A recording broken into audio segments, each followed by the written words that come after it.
Confirmar, por favor, que me escuchan bien y que ven la pantalla, en este caso, la tarea de alguno de los compañeros. Sí, profe. Ya, muchas gracias. Bueno, buenos días con todos. Vamos a iniciar la clase de hoy día. Habíamos quedado en la última parte de la clase anterior, si recuerdan. Estuvimos aquí, ¿no es cierto?, viendo algunas definiciones generales, donde ya vimos lo que era la población y estábamos comenzando a ver la muestra, ¿sí? Dijimos también que habían algunos términos que en el lenguaje común con el que nosotros hablamos, pues tiene un significado, y dentro de la estadística, pues va a hacer unas ligeras variaciones cuando estamos hablando temas propiamente estadísticos. Aquí entonces quedó una tarea de buscar en el diccionario lo que era aleatorio y lo que era probabilidad.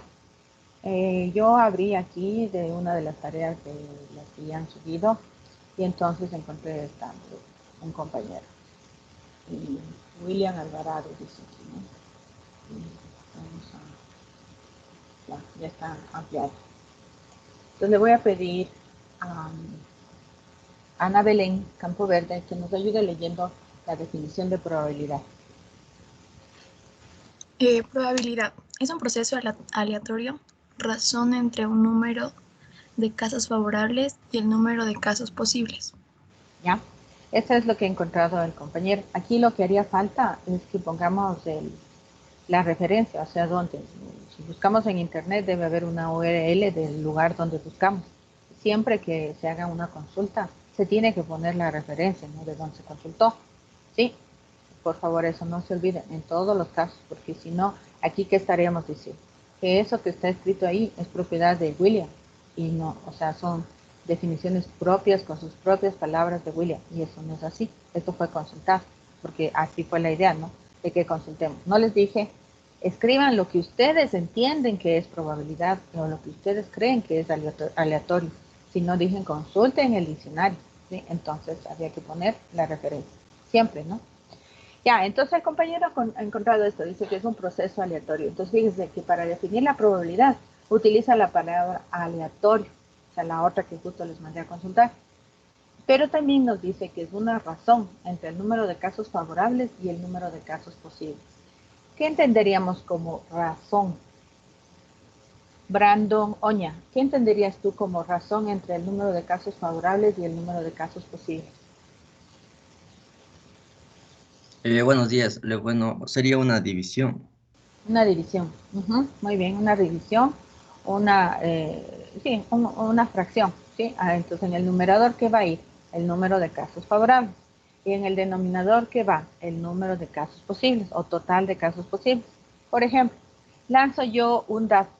Yo quiero que salga 6. Normalmente, ¿no es cierto? Es el mayor valor que tiene el dado. Entonces, yo quiero que sale 6. ¿Cuántos casos favorables hay? Uno solo. Solo hay un 6 en el dado, ¿sí? Entonces, para yo sacar la probabilidad, voy a dividir un caso favorable sobre cuántos totales, cuántos posibles habría en ese fenómeno de lanzar el dado. Adrián Paguay, ¿cuántos casos posibles habría en el lanzamiento del dado? Habrían 6 casos posibles. 6 posibles, ¿no? Y solo un favorable, porque la idea es que yo quiero sacar 6. Entonces hay un solo resultado posible, favorable, sobre 6 totales posibles que hay. Entonces es un sexto. La probabilidad entonces de que yo tenga, al lanzar un dado que sea justo, saque 6 es de un sexto. ¿Sí? Así se le entendería. Si lanzo la moneda, ¿cuál sería la probabilidad de que salga cara? Cristina Garzón, ¿cuál sería la probabilidad de que salga cara cuando lanzo una moneda justa? 1/2. 1/2, ¿no? Porque solo hay una cara de un total de 2 posibilidades, de 2 posibles resultados. Cuando decimos justa, queremos decir que la moneda o el dado, ¿no es cierto?, o las barajas no han sido manipuladas, no han sido marcadas, no han sido de alguna manera alteradas para que salga una cosa u otra específicamente, ¿sí? Entonces, un dado o una moneda que no ha sido manipulado es una moneda o un dado justo, ¿ya? Cuando hablamos de aleatorio, en cambio, Darwin Guachamín, por favor, ¿puedes leer lo que el compañero ha encontrado como aleatorio? Ya, buenos días, Inge. Buenos días. Adjetivo, 1. Adjetivo que depende del azar, casualidad. 2. Adjetivo perteneciente o relativo al juego de azar. ¿Ya? Aleatorio, ¿no? Algo al azar, casual, algo que el hombre no tiene control. Lanzo el dado, si es justo, ¿no es cierto? El dado, entonces casualmente me saldrá el 1, el 2, el 3, el 4, el 5 o el 6. No necesariamente lo que yo quiero que salga, sino lo que el azar permita que salga. Entonces, estas palabras que vimos, que estamos viendo aquí, son muy importantes porque debemos tenerlas claras. Dijimos que la estadística tiene procesos que son probabilísticos, ¿sí? Veamos otro. Probabilísticos, es decir, que hay una gran probabilidad de que sucedan, pero también hay una probabilidad de que no suceda, ¿sí? Es la diferencia con los determinísticos, que en cambio son exactos, ¿no? Y que no importa dónde estemos, en qué momento, ni en qué lugar, ni si estamos enojados o no estamos enojados, no. ¿Sí? Aquí tenemos otros. Veamos qué nos dice en este caso. Cristian Pazmiño, por favor lee las definiciones de este compañero. Buenos días, Inge. Ya, según el diccionario de la probabilidad se refiere a la mayor o menor posibilidad de que ocurra un suceso. Su noción viene de la necesidad de medir la certeza o duda de que un suceso dado ocurra o no. Este establece una relación entre el número de sucesos favorables y el número total de sucesos posibles. Muy bien, está parecido, ¿no? Ya. Y una vez al otro, por favor. Aleatorio. Según el diccionario, es una característica que presenta todo aquello que depende del azar. Es decir, algo aleatorio es algo que no es certero, sino que presenta una probabilidad de que lo sea. Ya.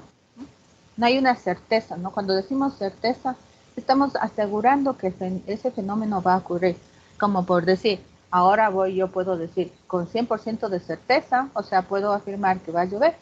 No puedo afirmar, porque dependerá de donde yo esté. Primero, y dependerá del movimiento y la velocidad de las nubes, de la temperatura, un sinnúmero de factores, los cuales yo no controlo. Por lo tanto, no tengo la posibilidad de afirmarlo como una verdad absoluta o como una certeza. Es bastante probable que llueva, es otra cosa, ¿no? Entonces, ¿qué estoy diciendo? Hay una gran posibilidad de que llueva, ¿sí? Y una pequeña posibilidad de que no llueva. Entonces, por ejemplo, si ustedes están en el sur de Quito, ahí es bastante seguro, casi un 99% de que hoy llueve, según cómo amaneció el día, ¿no? Inclusive que ya esté lloviendo en este momento. Pero si yo estoy en el norte de Quito, la posibilidad de que llueva es mucho menor. Y si están ustedes donde yo estoy ahorita, en la mitad del mundo, aquí la posibilidad de que llueva sí existe, pero es mucho menor que lo que es en el sur de Quito y lo que podría ser en otras regiones, en otros sectores de Quito. Pues, ¿se dan cuenta? Que entonces esta posibilidad de que un evento ocurra o no, de mayor o menor posibilidad de que ocurra o no un evento, depende de donde yo esté situada. No da lo mismo un lugar que otro, estando en la misma ciudad. ¿Ya? Y lo aleatorio, que siempre está vinculado con el azar, con la casualidad, con lo que el hombre no puede controlar. ¿Ya? Entonces, en función de eso, aquí nos decía que para nosotros tomar una muestra, consideramos que la población es el conjunto universo, ¿no? De todos los individuos. Acuérdese que dijimos que dentro de individuos o elementos de la población, no necesariamente se tratan de personas, pueden ser personas, plantas, animales, objetos, cualquiera, ¿sí? De toda esa población de elementos, yo voy a tomar una muestra, es decir, un subconjunto, pero que esa muestra debe ser, dice, cada uno de los elementos que componen la muestra deben ser elegidos aleatoriamente, es decir, al azar. Y todos los elementos tienen la misma probabilidad de ser elegidos. O sea, cualquiera de los elementos de la población tendrán la misma probabilidad de ser elegidos a que pasen a formar la muestra. Entonces, dice, se trata de una muestra aleatoria simple, que a veces, en algunos libros, podrían representar esto así. A ver, muestreo aleatorio simple, con puntos aquí. Más, muestra aleatoria simple o muestreo aleatorio simple, ¿sí? Así. Entonces, ¿qué significa? Cuando hablamos, o si yo les preguntara, ¿qué se entiende por muestra aleatoria simple? Sería escoger los elementos de una población de tal manera que sean elegidos aleatoriamente y que tengan la misma probabilidad de pertenecer a la muestra. Eso significa. ¿Cómo hago eso? ¿Se acuerdan que estábamos con el ejemplo de ustedes, ¿no? Los estudiantes de este grupo GR4 de estadística sería toda la población. Y si yo quiero sacar una muestra de este grupo, del GR4, entonces para hacerla aleatoria y que todos ustedes tengan la misma posibilidad de pertenecer a la muestra, entonces lo que tendría que hacer es asignarles a cada uno de ustedes según su código, ¿sí? Su código único. Yo no sé su código único, su compañero seguramente no sabe el código único de usted, de memoria, ¿no? No lo sabe. Entonces, a veces hasta usted podría ser que no lo sepa de memoria, siempre necesita verlo, ¿ya? Pero usted tiene asignado un código único. Entonces yo cojo una tómbola, le hago girar y saco una primera bola. Y entonces dice, el código comienza con tal número. Entonces, y así voy sacando los 5 o 6 números del código. Y el que sale aleatoriamente elegidos por la tómbola, entonces ese entra a la muestra. Sea que sea hombre, sea que sea mujer, sea que sea pequeño, alto, que sea guapo o no tan guapo, cualquiera, ¿sí? Ahí entra el que salió elegido al azar por esta tómbola. O simplemente les doy un papelito, ¿sí? Un papelito. Y digo, yo voy a elegir del grupo que ustedes son, creo, 49, voy a elegir una muestra de 15, ¿ya? Entonces a 15 papelitos le pongo una X y a los demás no le pongo nada. Y les doblo bien a los papelitos, meto en una caja. Y si estuviéramos presencialmente, les dijera, a ver, seleccione un papelito, ¿no? ¿Ya? Y los que tienen el papelito marcado con una X pasan a ser elementos de la muestra, ¿sí? Eso es aleatorio, como un sorteo, ¿sí? Eso es aleatorio. Entonces ahí yo no estoy viendo, bueno, este chico está simpático, este chico no me gusta tanto, este está muy pequeño, este está muy alto, este no está muy agraciado, ni nada de eso. No está sujeto a mi criterio como la que está seleccionando a la muestra. No, no depende de mis gustos ni de mis preferencias. Solo depende del azar. Así seleccionamos. Eso es un muestreo aleatorio simple. Con eso entonces ya tenemos una muestra. ¿Por qué no trabajamos con toda la población y solo con una muestra? ¿Cuáles serían las razones más importantes por las cuales se van a trabajar con muestras y no con toda la población, como en el caso de un censo? ¿Cuál sería la razón? ¿Cómo será? ¿Julián? ¿Albuja? ¿Julián, así es el nombre? Sí. Ya. ¿Cuál sería la razón de que nosotros vayamos a tomar muestras y no trabajemos con toda la población? Ya para ahorrar tiempo. Ahorrar tiempo. Sí, ese es uno. Muy bien. Hernán Belín. ¿Cuál sería otra causa? Una para ahorrar tiempo, porque si me voy a preguntar a todos los de la población me va a tomar mi tiempo. ¿Qué más? ¿Cuál será otro limitante para yo tener que trabajar con muestras y no con toda la población? Que con muestras se hace más fácil el procesamiento de datos. Ya, tengo menos datos que procesar. ¿Sí, no? Entonces, obviamente que si yo lo que voy a hacer, pretendo es hacer un censo, tengo que llegar a la mayor parte de la población. Decir que voy a llegar a toda es casi imposible, porque ustedes están conscientes de que aquí nomás en Ecuador existen regiones, por ejemplo, que están en la selva amazónica, que primero tienen que recorrer en carretera, después tienen que pasar en una pequeña canoa el río y después tienen que caminar y cosas así de lo que se conoce, ¿no?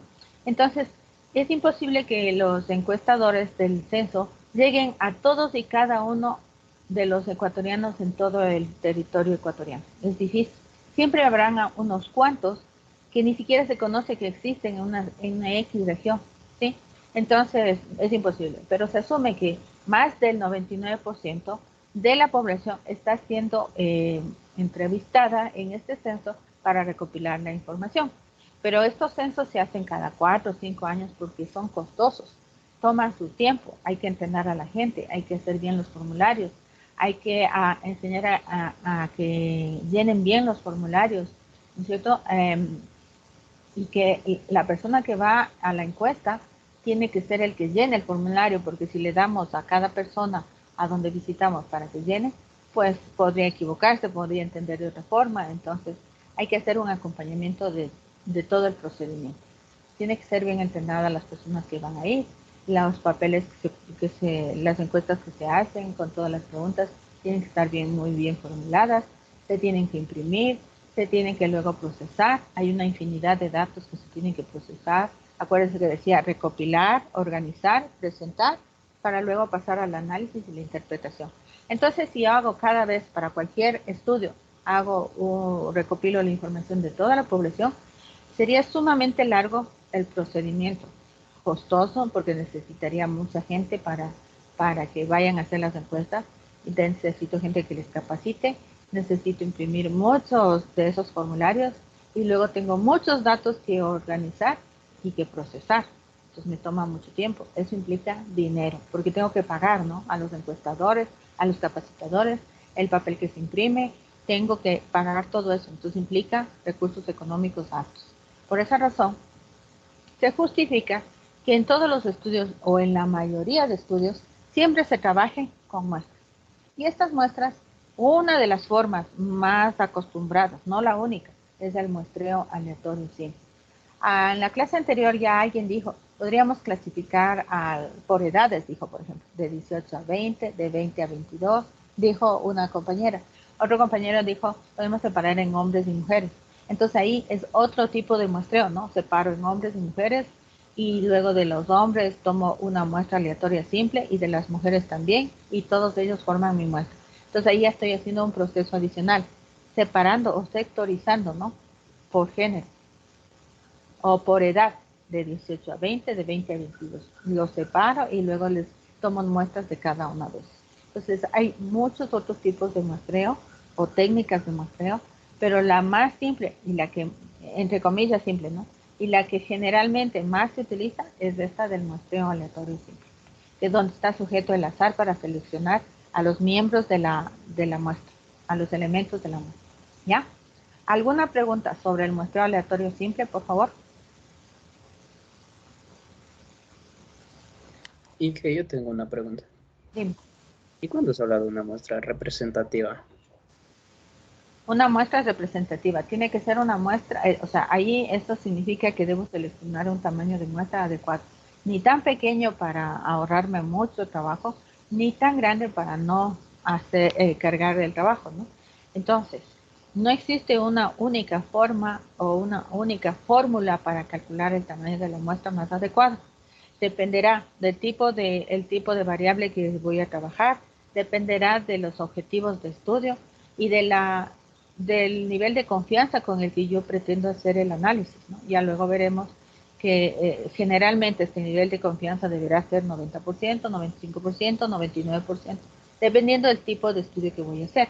Entonces, dependiendo de eso, deberé seleccionar un tamaño de muestra específico, usar una fórmula X o una fórmula Y para poder determinar ese tamaño de muestra que represente a toda la población. Si es muy pequeña, no me va a representar a toda la población.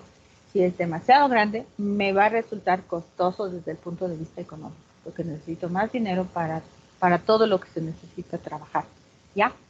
Ahora, si vamos desde el punto de vista de las personas que se han dedicado a estudiar la estadística y hacer los análisis y ver los resultados, se dice que muestras significativamente, o sea, que son representativas, son aquellas muestras que son mayores o iguales que 30. Algunos dicen mayores o iguales que 25 y ya se puede decir que es representativa, ¿sí? Generalmente, o sea, la mayoría de personas dedicadas a estudiar la estadística asumen una muestra representativa mayor o igual que 30, pero existen fórmulas para calcular, como ya veremos después, ¿ya? ¿Alguna otra pregunta de esta parte antes de avanzar?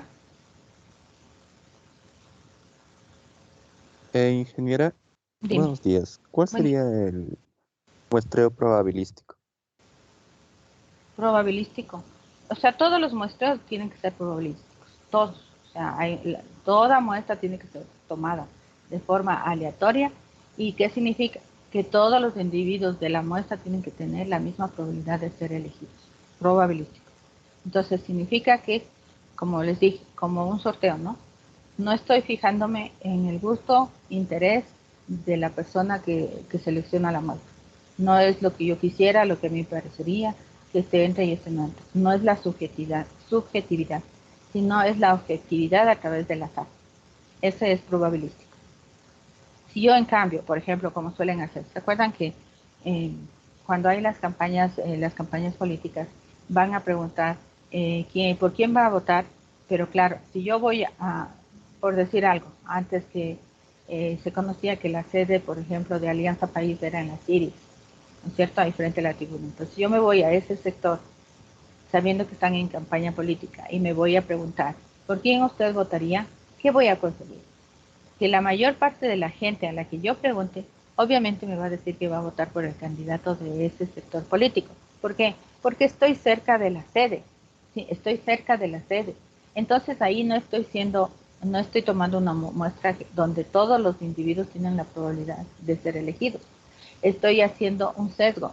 Sí, estoy yéndome al lugar donde yo sé que están ahí están reunidos los simpatizantes de esa tendencia política, ¿sí? Entonces, para que sea probabilístico, yo debería irme a los distintos barrios de la ciudad a preguntar a distintas personas por quién van a votar, de toda la ciudad, de todos los sectores, ¿sí? Ahí sí estoy eligiendo una muestra aleatoria simple.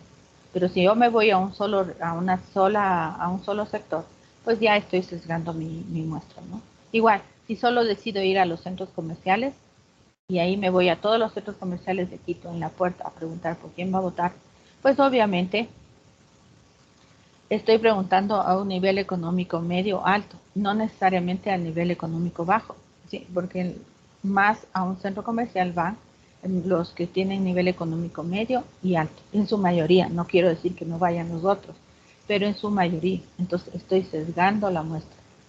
Si yo quiero hacer una muestra digamos, para un estudio en el caso de ustedes, no puedo irme cuando teníamos presenciabilidad, no podía irme a la puerta de mi facultad para al alumno que sale ir haciéndole una encuesta. ¿Por qué? Porque esa muestra que estoy haciendo, que estoy tomando, sería solo válida para los estudiantes que pertenecen a esa facultad, no para todos los estudiantes de la Politécnica, que sería la población, ¿sí? Entonces, ahí es probabilístico. Cuando todos los individuos de la población tienen la misma probabilidad de ser elegidos para pertenecer a la muestra. Eso es probabilístico. ¿Ya? ¿Alguna otra consulta?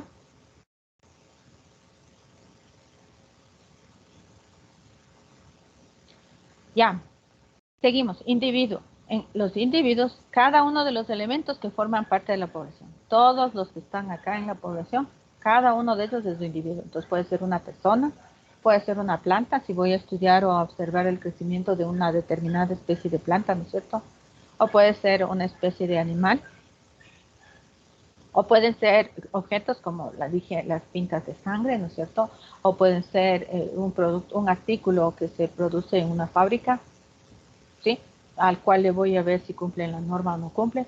Cada uno de esos elementos que pertenecen a toda la población de estudio, cada uno de ellos les vamos a llamar individuos. Dice, pudiendo ser algo con existencia real, como una persona, un automóvil, una casa, o algo más abstracto como la temperatura, una opinión, un voto o un sentimiento. ¿Sí ven? Pues ahí no es algo que yo puedo ver. Una opinión no es algo que tiene una forma redonda, cuadrada, pequeña, grande. No, ¿no es cierto? No es tangible. Una opinión, existen infinidad de opiniones que podría yo conseguir, ¿no? Un voto, un sentimiento. Por ejemplo, cuando nos hacen a veces nos hacen, bueno, sí, todavía nos hacen, pero era antes más usual, que íbamos a un supermercado y nos decían probar un nuevo producto para ver si es que nos gusta mucho, poco o nos disgusta, ¿sí? Pues ahí estamos expresando un sentimiento de agrado o satisfacción, ¿sí? Igual, también en los bancos o en las entidades públicas nos dicen, una vez que nos han atendido, nos hacen una encuesta y nos preguntan si hemos sido muy bien atendidos, regularmente o deficientemente atendidos. Sentimiento de satisfacción a la atención recibida, ¿no? ¿Sí? Variable. aquí es importante, cualquier característica o propiedad que pueda ser estudiada en todos los elementos de la población. Cualquier característica, cualquiera. Entonces puedo estudiar la temperatura de Quito a mediodía, por ejemplo. Entonces la variable es la temperatura, ¿sí? Y tiene unas unidades de medida si utilizo la escala Celsius o la Kelvin o la Fahrenheit, ¿sí? Tiene un número que le representa a la variable temperatura y tiene una unidad de medida, ¿sí? ¿Qué puedo hacer también? Estudiar el peso, por ejemplo, el peso de ustedes, ¿no es cierto? Lo puedo expresar en libras o en kilos. Puedo estudiar su estatura, entonces la variable es la estatura, la variable es el peso, la variable es la temperatura, ¿sí? Entonces es una característica o propiedad que puede ser estudiada en todos los elementos de la población, tales como, aquí estamos los ejemplos, el sexo, la edad, la estatura, el peso, el color del pelo, el nivel de estudios, el nivel económico, ¿no es cierto? Entre otros, ¿ya? En esta tabla nos dice, se puede observar algunos ejemplos de definiciones planteadas. Aquí no estoy. Quiero que se quede en el medio. Ya. Elías Guayasamín. ¿Puedes leer, por favor, el primer ejemplo?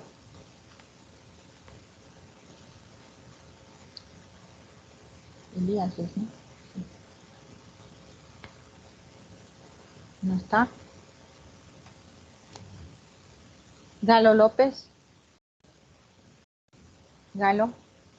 Sí. ¿Puedes leer el primer ejemplo, por favor? Así, población, muestra, individuo y variable.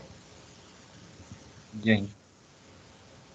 Ejemplo 1. En la siguiente tabla se observan algunos ejemplos de las definiciones planteadas. Población. Los libros de una biblioteca. Muestra 20 libros de la biblioteca. Individuo, cada libro. Variable, costo de sustitución, área de estudio, frecuencia de salida.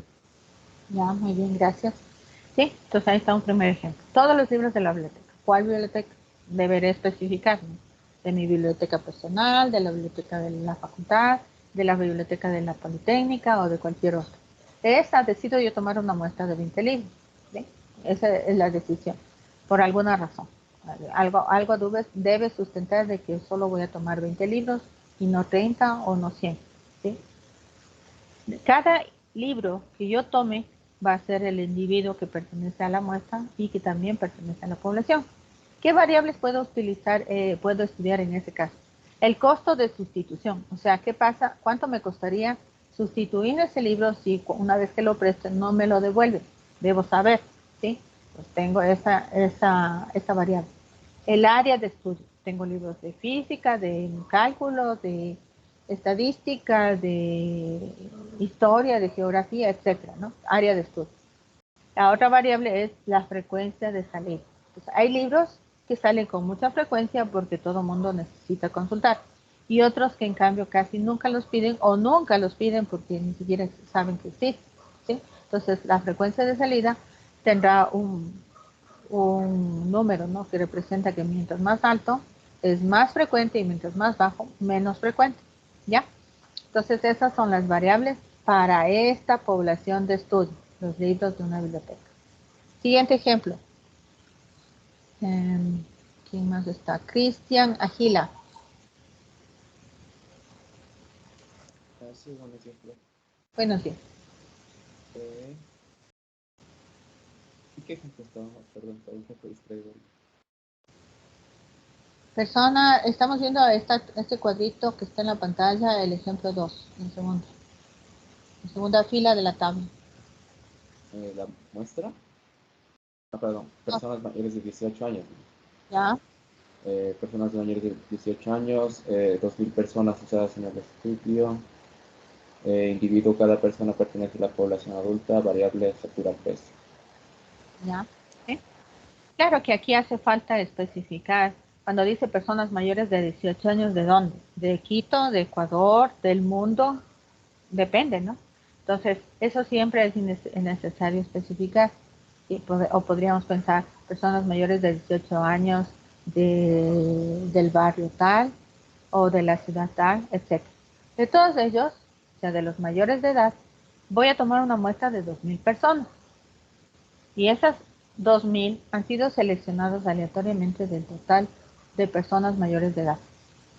Los individuos de esta muestra y población van a ser cada una de las personas que pertenecen a esta población y que tienen más de 18 años. ¿Cuáles serían las variables de estudio? Podría yo estudiar la estatura de estas personas mayores de edad, el peso, podría estudiar el nivel de estudio de estas personas, el nivel socioeconómico de las personas, podría estudiar las carreras que estudian o los trabajos que tienen, si están empleados, no están empleados, si son fumadores, no son fumadores, si tienen enfermedades catastróficas, por ejemplo, si han tenido COVID, etc. ¿Sí? Si se dan cuenta, estas serían las variables. El último caso que está puesto aquí. Darwin Guachamín. ¿Cuál sería? Léeme, por favor, el último ejemplo que estamos viendo. Población. Alumnos inscritos en la universidad. Muestra.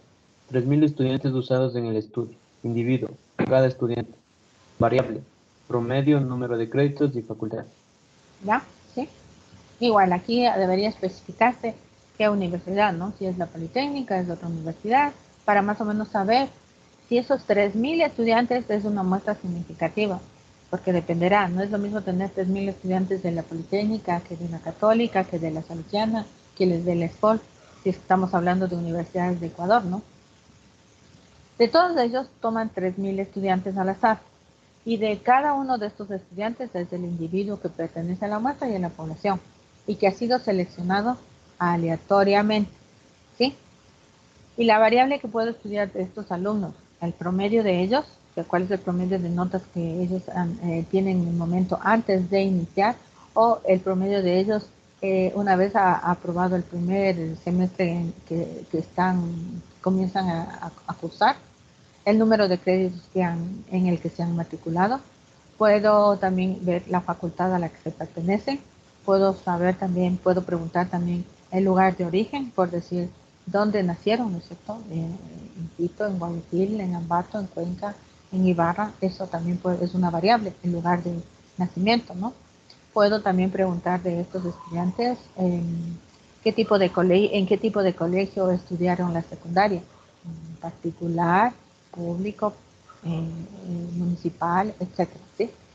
Variable de estudio de estos estudiantes, ¿ya? Listo. ¿Alguna pregunta de estos ejemplos en particular?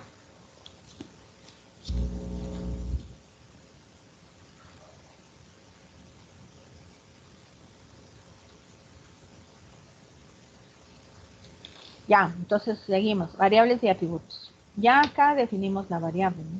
Toda aquella característica o propiedad que pueda ser estudiada en todos los elementos de la población y por ende en la muestra, ¿no? Entonces dice, variable estadística es toda característica medible. Fíjese, que se pueda medir, ¿no? Se pueda medir de alguna manera. Si voy a medir la temperatura con un termómetro, ¿no? Tengo un instrumento de medida, ¿sí? Y tiene una escala. Si voy a medir el peso, una balanza. Y tiene una escala para kilos, para libras o para gramos inclusive, ¿no? Dependiendo, si por ejemplo yo voy a medir unas cantidades pequeñas, puedo medir en gramos y miligramos, ¿no? Que son objetos de nuestro estudio. En los elementos de la muestra y que pueden tomar en conjuntos de valores, ¿sí? Esa es la variable estadística. Cualquiera que sea medible. La opinión también puede ser medible, porque yo puedo establecer una escala de medición que diga, por ejemplo, se han dado cuenta, por ejemplo, dice, cuando hacemos una encuesta nos dice qué tanto le gustó a usted o qué tanto le satisfació la explicación de la persona que hizo la ponencia, por decir algo, ¿no? Le gustó mucho, entonces marque 5. Le gustó, marque 4. Si le gustó poco, marque 3. No le gustó, marque 3. Le disgustó, marque 0. ¿Sí? Entonces ahí estoy midiendo la opinión. ¿Qué tanto le gustó? El grado de gusto o de satisfacción frente a esa ponencia, frente a esa conferencia, a ese seminario. o frente a un producto que le estamos presentando. ¿Sí? Entonces, está siendo medido a través de una escala. ¿Sí? Ahora, dentro de estas variables, yo voy a tener que hay variables cualitativas, categóricas o atributos. ¿Sí? Así se llama. Entonces, estas variables se llaman cualitativas, que vienen de cualidad, ¿no? Cualitativas. También se suelen llamar categóricas, porque están divididas en categorías.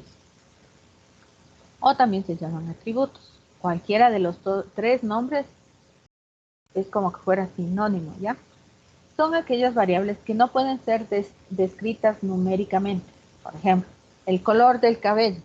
El color del cabello no puedo ponerle que sea medible en una escala de 1 a 5 y que tenga una unidad de medida, ¿no es cierto? El color de cabello, máximo lo que podría decir que sea rubio o un rubio claro, un rubio oscuro, qué sé yo, ¿sí? ¿Ya? Pero no puedo yo darle una unidad de medida ni un número que le caracterice a ese color de cabello. Puedo también decir el color de ojos, ¿sí? Dentro de categorías cualitativas o atributos. Dice, se utiliza la palabra, el sustantivo, adjetivo y adverbio, fundamentalmente se clasifican en. Ya. Entonces son todas aquellas que dan cualidades. Color de ojos, color de cabello.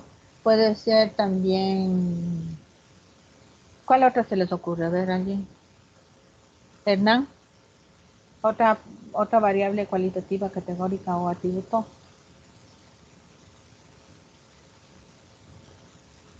La edad. No, esa no es. Esa sí se puede medir. Desde que naciste hasta el momento se puede calcular cuántos años tienes, ¿no? Esa no es una cualitativa. El color de la piel. El color de la piel. La creencia religiosa, ¿sí? No se puede medir. Uno puede ser creyente católico, puede ser cristiano, puede ser, bueno, tanta cosa que hay que no sé. ¿Ya? Entonces, cada uno tiene su creencia, ¿sí? Su propia creencia. Y eso no es medible. O sea, no porque yo sea católico, puedo decir que entonces les voy a asignar 5. Y si es que soy, como es adventista, le voy a poner un 4. No puedo hacer eso. No puedo asignar una escala a la creencia religiosa. ¿Sí? Dice, en el área de la salud, por ejemplo, el uso de estadísticas sanitarias para saber la razón de la muerte de las personas o cuáles son las... estoy mal. No, sí estoy bien. Esta es la hoja 5. Aquí estamos. Ya, ya le puse la clase de hoy y le puse desde las 5 hasta las 10, ¿no? Entonces aquí estamos. Variables cualitativas, categóricas o atributos, ¿ya? No pueden ser descritas numéricamente, por eso la edad sí puede ser descrita numéricamente. Tengo 56 años y esa es mi edad, ¿sí? Es un número que representa los años que yo he vivido desde que nací hasta la presente fecha, ¿ya? Entonces aquí está, una clasificación de las variables, un cuadrito de clasificación. En general, una variable estadística puede ser clasificada en cualitativa, categórica o atributo, y la otra clasificación que tiene es que sea cuantitativa o numérica. Aquí, como ven, cuantitativa viene de cuánto o de cantidad, y también puede ser numérica. En cambio, esta es cualitativa, cualidad, categoría o atributo. Ahora, si es que es cualitativa, puede ser nominal o puede ser ordinal, de orden y de nombre. Lo que decíamos, ¿no? De que si yo soy católico, ese es un nombre. Si soy adventista, es otro nombre. Si soy cristiano, es otro. Si soy budista, es otro nombre. Pero eso no significa que no hay, no hay un grado de jerarquía entre que más importante ser católico que adventista, que budista, no. Todos son el mismo nivel, solo se cambia el nombre porque cada una de esas creencias tiene una cierta diferencia con las otras, ¿no? ¿Sí? Mientras que cuando hablamos de cualitativa o categórica está implícita el orden, fíjense, como su nombre lo dice, ordinal. Entonces es el orden el que prevalece aquí, ¿sí? Entonces ahí puedo decir, por ejemplo, ¿no? Si tengo el grado de satisfacción por un nuevo producto me gusta mucho, es más peso que si me gusta, o más peso que si no me gusta, o más peso que si digo me disgusta. Entonces ahí estoy dando un orden jerárquico. Mientras más valor tenga numérico, significa que más me gustó.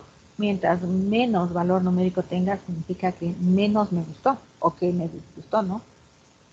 En cambio, en las cuantitativas pueden ser discretas y pueden ser continuas, las cuantitativas o numéricas. Discretas cuando están dadas por un número entero. Por ejemplo, digamos, número de hijos. El número de hijos pueden ser que una familia tenga 0 hijos, 1 hijo, 2 hijos, 5 hijos, 8 hijos, ¿no es cierto? Aunque en la actualidad ya no se da tanto eso, pero pasa también. Número de hijos. Número de goles que metió la selección ecuatoriana en el último, digamos, en el último entrenamiento, ¿ya? Entonces puede haber metido 0 goles, 1 gol, 2 goles, 3 goles. Son cuentas, ¿no? Cuento 1, 2, 3. Número de vehículos que pasan por el peaje Guayasamín, por decir algo. Pasan a una cierta hora, tengo que establecer, ¿no? Pueden pasar 0 carros a una cierta hora, 1 carro, 2 carros, 10, 100, 1000 carros, ¿sí? Discreto, cuento, porque no pueden pasar 1,5 carros, no, o pasa 1 o pasan 2, no hay medios, ni tercios, no hay nada, no hay fracciones, son solo enteros.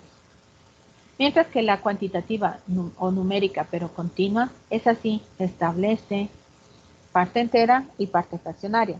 Entonces, el peso de una persona, aunque yo diga, yo peso 70 kilos, no es que sea exactamente 70, sino que yo acostumbro redondear a un número entero. Pero si yo me mido, voy a pesar 70,1, 70,2 o 69,9, ¿sí? Igual edad. Yo digo, yo tengo 56 años, pero no es que mi edad sea exactamente 56 años y no tengo meses, días, no. Yo tengo que mi edad, en realidad, si quiero ser exacta con mi edad, tendría que contar los años, los meses, los días, las horas, los minutos, los segundos y fracciones de minutos, fracciones de etcétera. O sea, nunca acabaría de dar todas las cifras decimales de mi edad, porque a medida que pasa el tiempo, que sigo hablando, mi edad sigue aumentando en décimas, milésimas de segundo, de minuto, etc. Sigue aumentando, ¿sí? Pero, claro, estamos acostumbrados a decir, bueno, yo tengo 56 años y listo. Y hasta que no pase mi cumpleaños no tendré 57, ¿sí? Es así. Igual que el dinero. ¿Cuánto dinero tiene uno en la cuenta? Pues en la cuenta no dice, bueno, yo tengo exactamente 1,227,50. No, dice, bueno, yo redondeo y digo, bueno, más o menos unos 1,200, ¿sí? ¿Cuánto dinero tiene en su cartera? Bueno, unos $30, aunque no necesariamente sean 30, sino que pueda tener 32,25, por ejemplo. Ahí está alzada la mano alguien.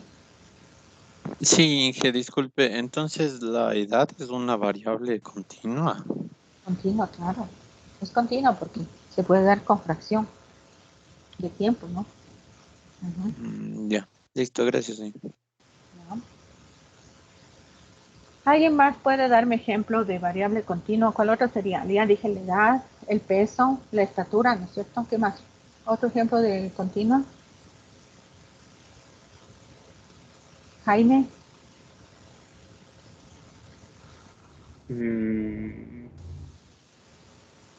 La temperatura. La temperatura, la temperatura de Quito. El kilometraje de un carro.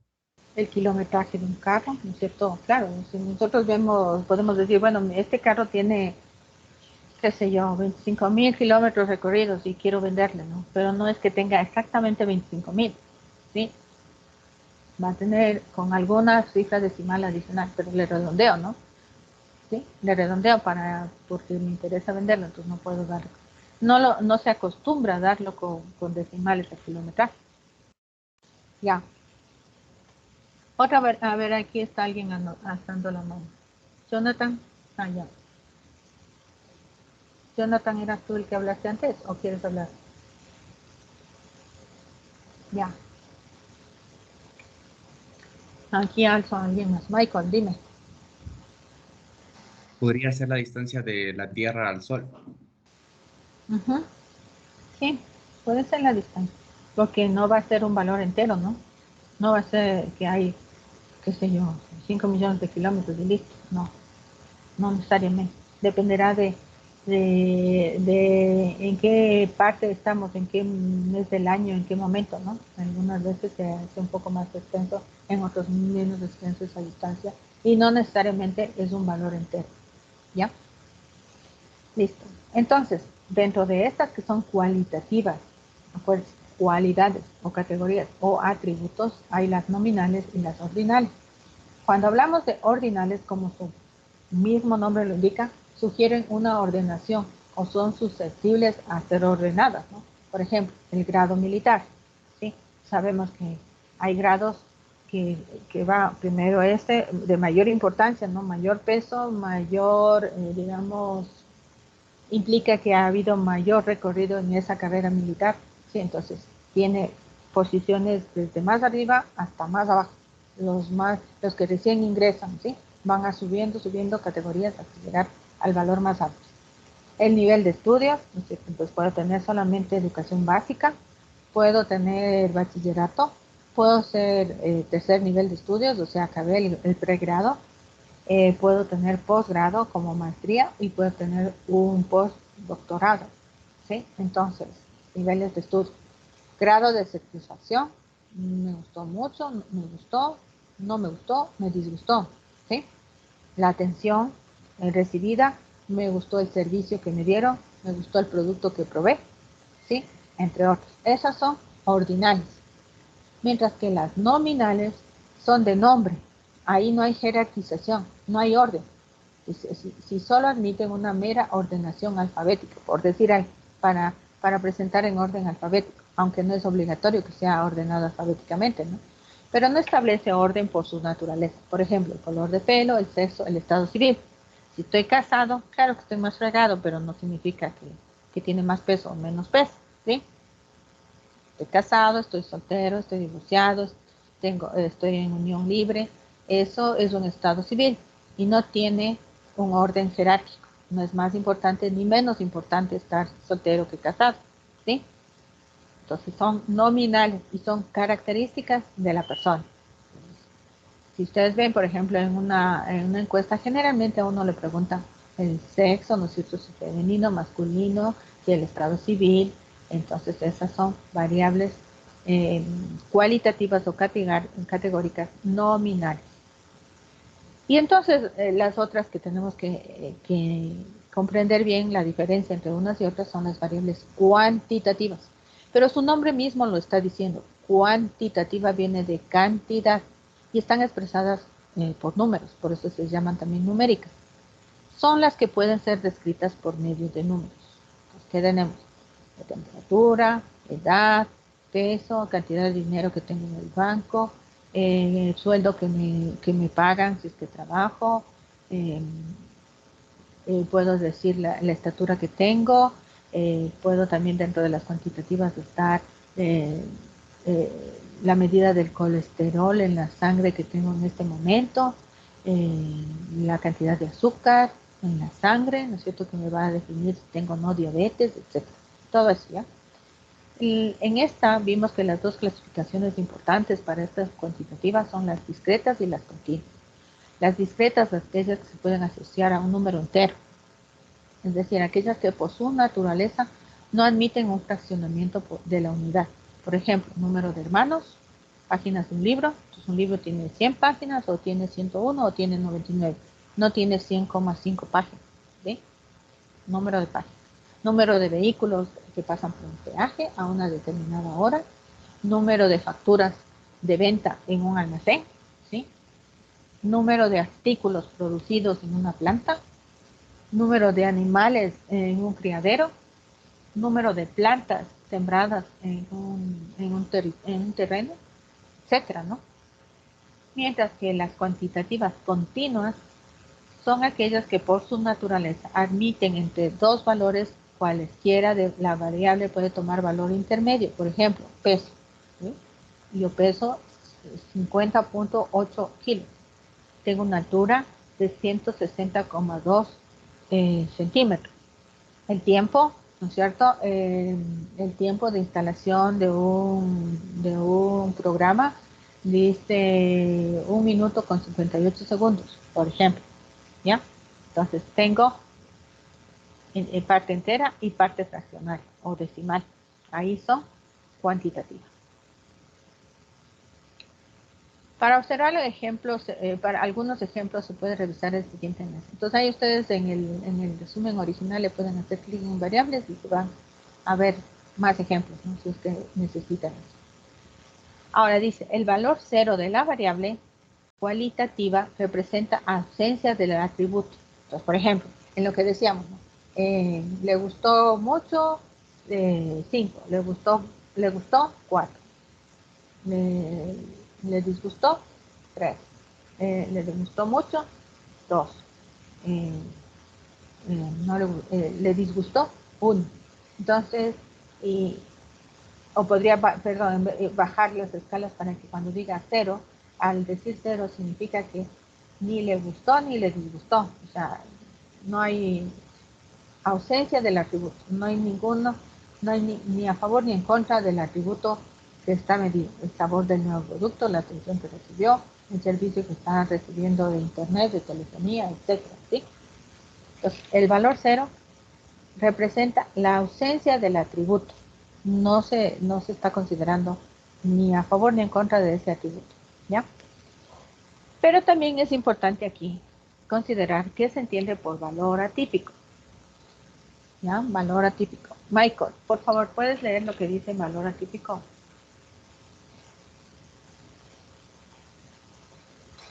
Profe, se refiere a mí.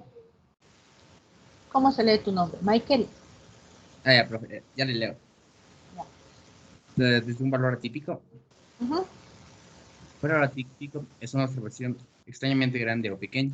Los valores atípicos pueden tener un efecto desproporcionado en el resultado estadístico, como la media, lo que puede conducir a interpretaciones engañosas. ¿Ya? Entonces, en el conjunto de datos que nosotros recopilemos cuando hacemos la encuesta, la entrevista, ¿no es cierto?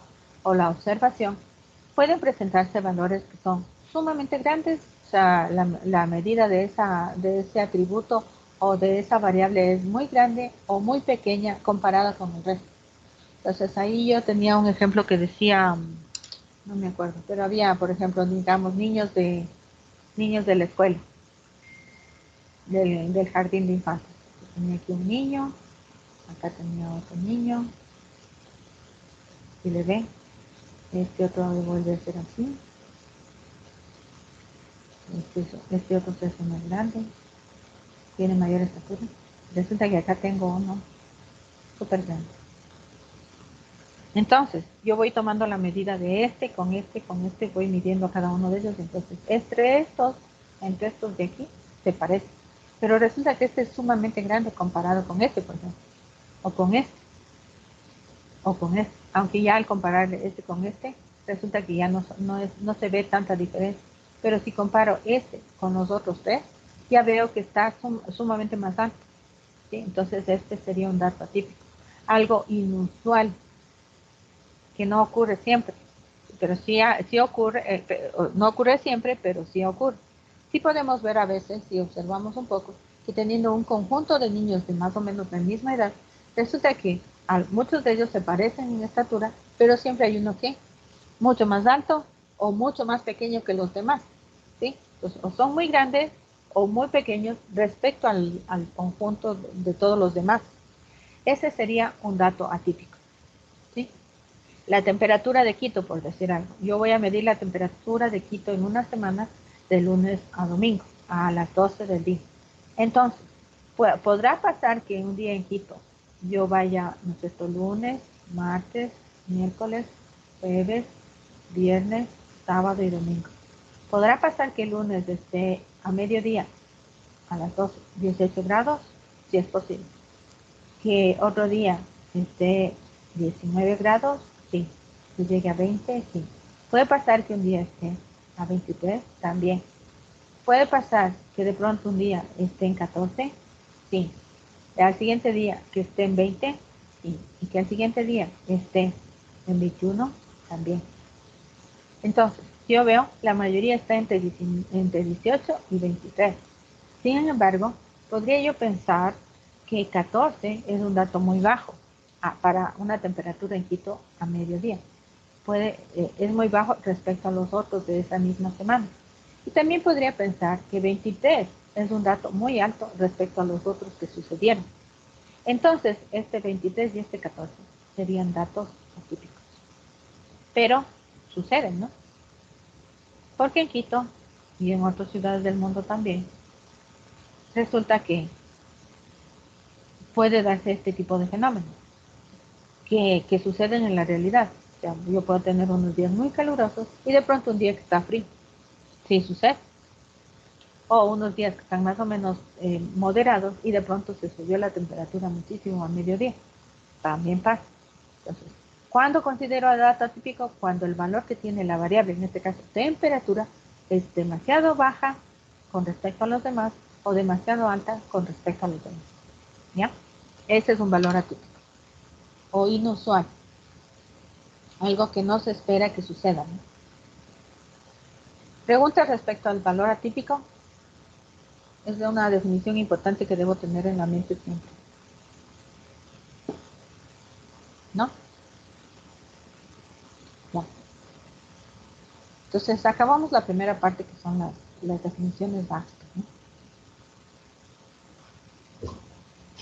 Lo más importante es tener claro población, muestra, individuo, variable, tipo de variables y dentro de esos tipos de variables la subclasificación, ¿no? O sea, este cuadrito debo tener claro y debo saber cuál es cualitativa, cuál es nominal, cuál es ordinal y si es cuantitativa, cuál es discreta y cuál es continua. Ejemplos, ¿no?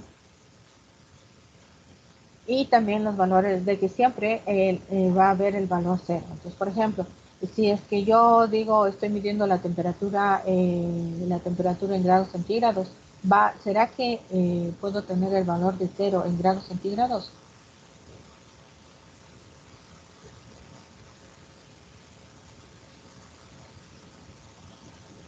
¿Puedo tener eso?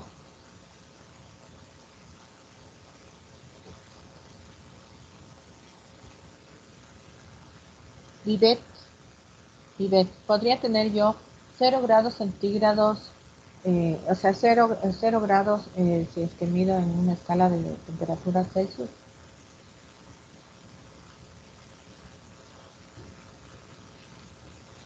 Ivette, sí. ¿puedo o no puedo tener esa temperatura, 0 grados Celsius? Sí. Sí puedo, ¿no?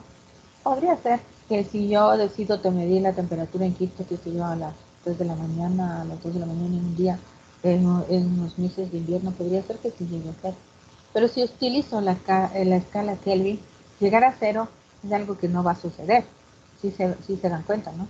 Porque en la escala Kelvin el 0 es el 0 absoluto.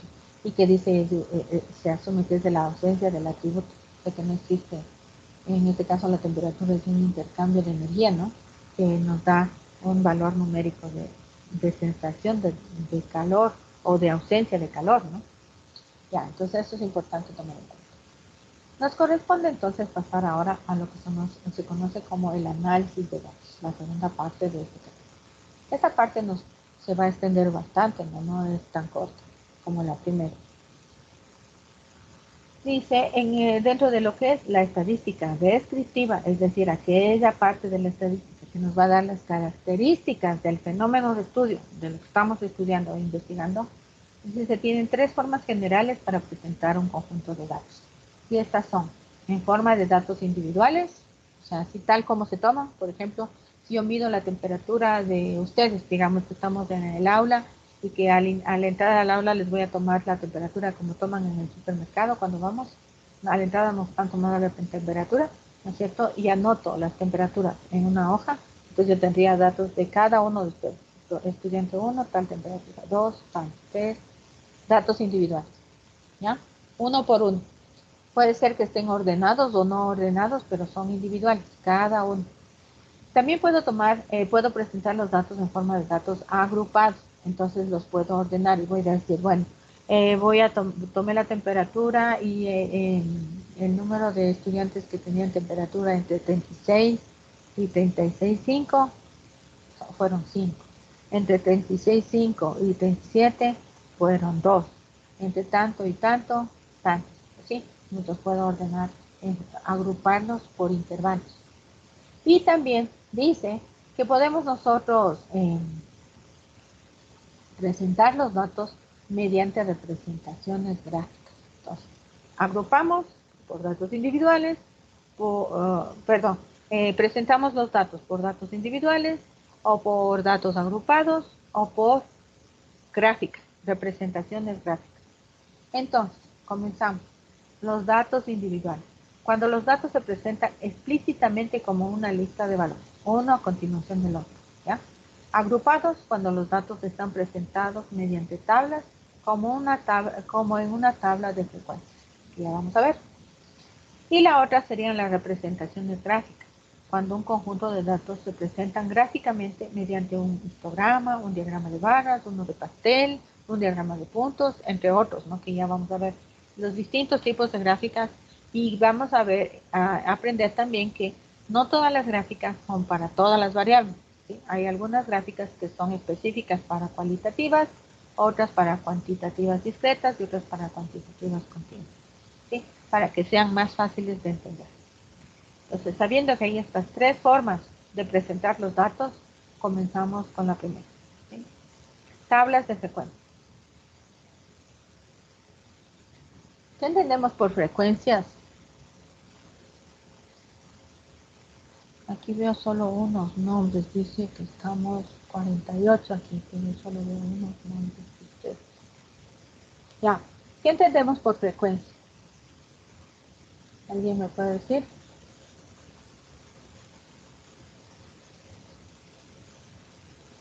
La Es el número. concurrencia en la que se da un evento. A ver, no te entendí.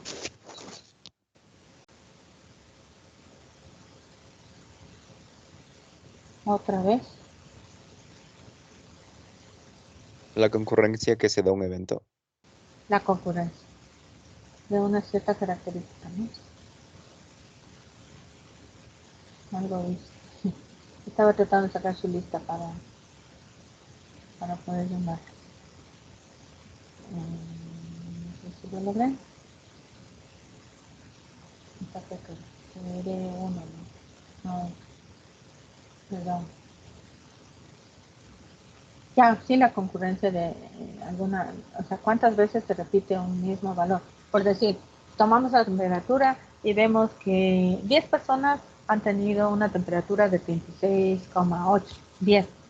Pues la frecuencia de este valor numérico, 36,8 grados centígrados, es igual a 10. Significa, 10 personas fueron medidas su temperatura y esas 10 tuvieron 36,8 grados centígrados de temperatura. ¿Sí? Y la frecuencia dice 0, significa que ninguna persona tuvo esa temperatura. Ninguna. No hubo nadie que tuviera esa temperatura. ¿Sí? Esa es la idea. Entonces, en esta tabla, como su nombre lo indica, vamos a colocar la frecuencia de ocurrencia de un valor específico de la variable que estamos estudiando. ¿Sí? Esa es la idea. Entonces, dice una tabla de frecuencias, o también llamada distribución de frecuencias, es una herramienta que se emplea para resumir mediante una tabla numerosos datos de manera que se ponga de manifiesto la localización y la dispersión de las observaciones. ¿Sí? Entonces, miren, aquí ya habla de localización. Y también dispersión. Esta es otra palabra que hay que tener claro lo que representa, la localización y la dispersión. Entonces, ¿dónde está localizado un valor con respecto a los otros? Acuérdense, acá dibujamos esto de las temperaturas y de los niños, la estatura de los niños, ¿no? Entonces, si yo les ordeno, este niño tendría que venir aquí, luego este, y al último este, porque este es el más grande, si es que ordeno de menos a más, ¿sí? Entonces, ¿dónde están localizados cada valor de estatura con respecto a los demás? Localización. ¿Qué tan disperso está un dato al otro? Entonces, disperso quiere decir qué tan distinto es ese valor con respecto a los demás. Entonces vemos que este está muy disperso con valor alto porque se diferencia mucho de estos tres. Pero si comparo estos dos de aquí, veo que la diferencia o la dispersión entre estos dos no es tan grande, ¿no? Pero sí es grande entre este y estos 3 minis de acá. Igual cuando hablamos de las temperaturas, yo veo que las temperaturas están localizadas entre 18 y 20, la mayoría de ellos, o 18 y 21. Sin embargo, existe una que está muy por abajo, que es 14, y una que está un poco más arriba, que es 23, que le llamamos datos atípicos. Entonces queremos saber cómo estuvo la temperatura en esta semana de estudio en Quito a mediodía, ¿no es cierto? Cómo están los datos localizados, alrededor de qué valor están localizados. Si están muy dispersos, o sea, si son distintos entre ellos o están muy parecidos, valores muy parecidos entre sí, ¿ya? A eso se refiere la localización y la dispersión. Entonces eso vamos a colocar en una tabla resumen para que sea más fácil de entender el conjunto de datos y poder sacar información de esos datos. Con una tabla de frecuencia se puede resumir datos categóricos, ya los que son cualitativos o nominales, ya sean nominales u ordinales, ¿sí? Si los datos son continuos, se pueden resumir utilizando la misma técnica una vez que se los ha dividido mediante intervalos de clase. Es una acción, puedo dividirlos en intervalos de clase, ¿sí? Y hacer más sencilla la interpretación de esa información. Una tabla de frecuencias consta de 2 columnas. En la primera se especifican los valores distintos de los datos y que les vamos a poner con un X sub I.